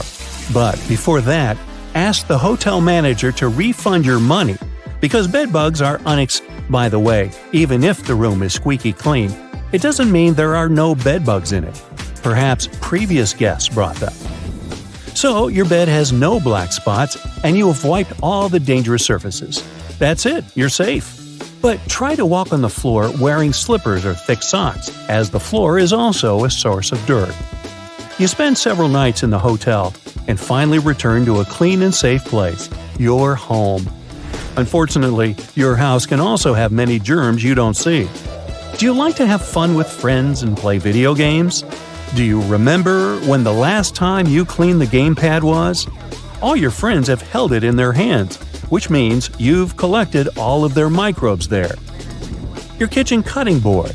How thoroughly do you wash it? It's not enough just to splash it with water, especially if you cut meat and vegetables. You can cut some squash, and its germs will stick to the surface. Then you quickly wash the board and put it back in place. But the germs haven't gone away. They're still firmly attached to the surface, waiting for you to cut bread. Then they'll jump onto the food and get into your stomach.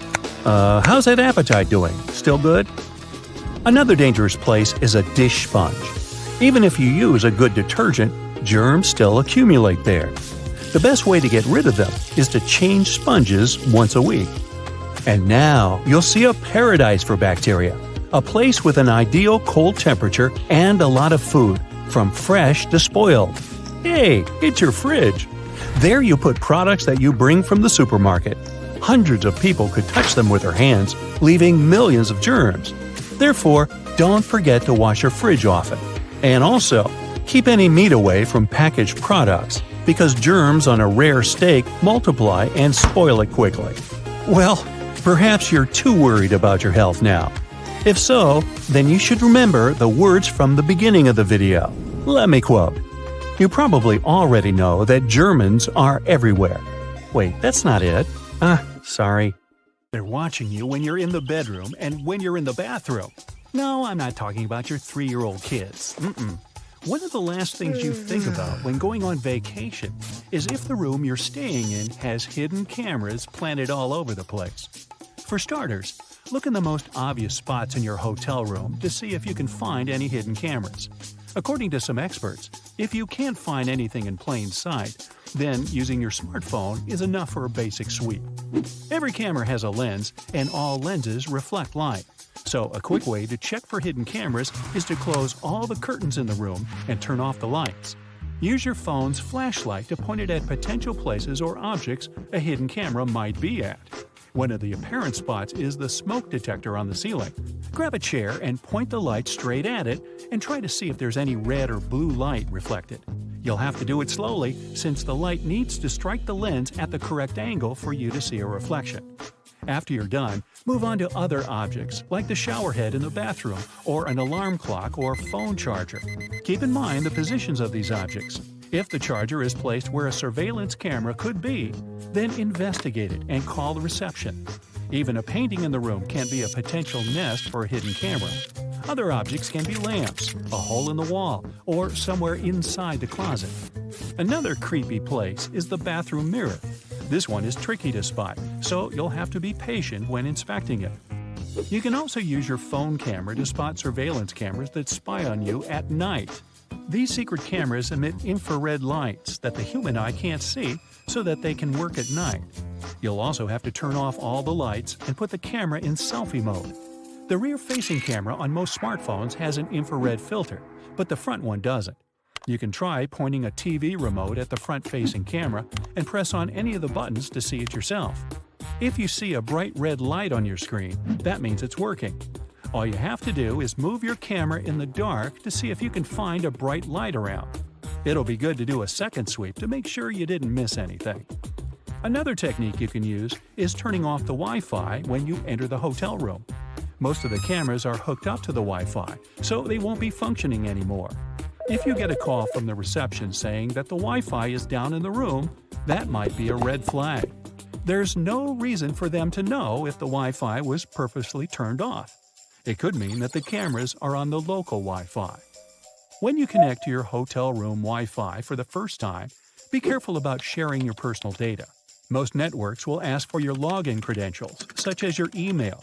Some people can recreate a Wi-Fi login page that's identical to that of the actual hotel, which can be deceiving. You might be connecting to a Wi-Fi router, but an email is all it takes for some people to know everything about you. One of the best things you can do is download an app that shows you what devices are currently connected to the Wi-Fi that you're using. It can show what smartphone, laptop, smart TV, and in the worst case, hidden cameras are connected. A radio frequency scanner can detect a wireless camera in the room, even if it's connected to its own Wi-Fi. It might be challenging, though, because of many wireless devices overcrowding the airways. You can pick up random signals even if you turn off all your devices and any wireless emitting signals. Intrusion into your personal life can go so far as someone tapping your mobile phone or landline to listen to your conversations. One way of eavesdropping on people's conversations is installing a microphone to a line that sends the audio wirelessly to a recorder from a remote transmitter. Almost anyone can get their hands on such equipment since it's not too expensive to buy and is available in many shops and online. If you notice strange sounds while talking on the phone, like clicking, distant voices, or that sound similar to an old record playing, then chances are someone is listening to your phone calls. These sounds aren't typical for a regular modern cell phone. Most bugging software runs in the background of your phone without you knowing, which drains the battery. There can be many explanations for why your phone battery keeps draining, but some software living on your phone, viruses, and malware will likely be the reason. You can also look out for unusual phone activity when you're not using your gadget. If your notifications keep popping up and you muted them, then maybe your phone is being bugged. In that case, they do not only have access to your phone calls, but your actual phone. They can fish out any picture, video, file, and information you have without you knowing it. If you try powering off your phone and it takes way longer than usual, it can be another sign of someone tracking your phone. For the phone to completely shut down, it needs to log out of all the tasks and activities properly. If your phone is transferring data to someone remotely, it might be the reason for the delay in shutting down. One of the biggest red flags is if you receive text messages that have random symbols and numbers. The ones who tap your phone use some illegal software, which sometimes requires them to receive secret codes. Make sure the text messages aren't something you subscribe to. Otherwise, contact someone who can help. If you scroll through your apps and notice something that shouldn't be there, or something that looks fishy, the app could be a disguise for a spying app. Also, check for weird history in your browsers for stuff you didn't search. You might notice your phone turning on and off randomly without you touching your phone. And worst of all, they can turn on your phone camera anytime they want without you knowing.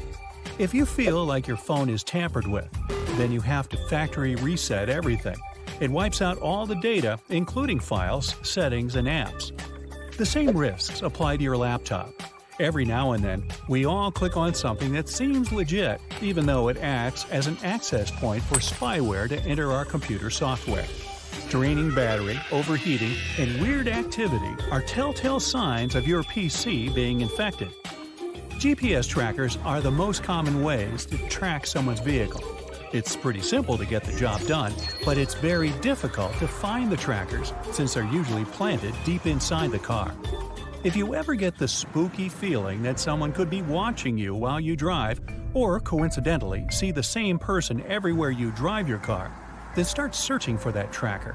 The most common places are underneath the car or near the back wheels. But the person tracking your car is smart and knows what they're doing. They're not going to let you find it that easily.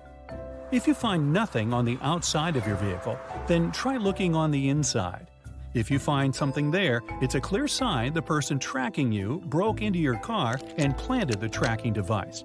Or it could be someone you know who took a ride with you once and slipped it in without you knowing. Check behind the dashboard and within your car's electronics to be sure. Instead of ripping your car apart to find the tracker, you can buy a GPS bug detector. They work by finding electronic frequencies in your car's proximity. They won't block it from tracking you down, but they'll help you find it. Before using it, turn off your smartphone or put it in airplane mode. This way, the frequencies won't intercept with the tracking device. And if you feel like this isn't working, try parking your car in a remote area where nothing is in sight. Even a remote garage would do. Well, anyone else feeling a little paranoid? Let's see some hands. That's it for today. So hey, if you pacified your curiosity, then give the video a like and share it with your friends. Or if you want more, just click on these videos and stay on the bright side.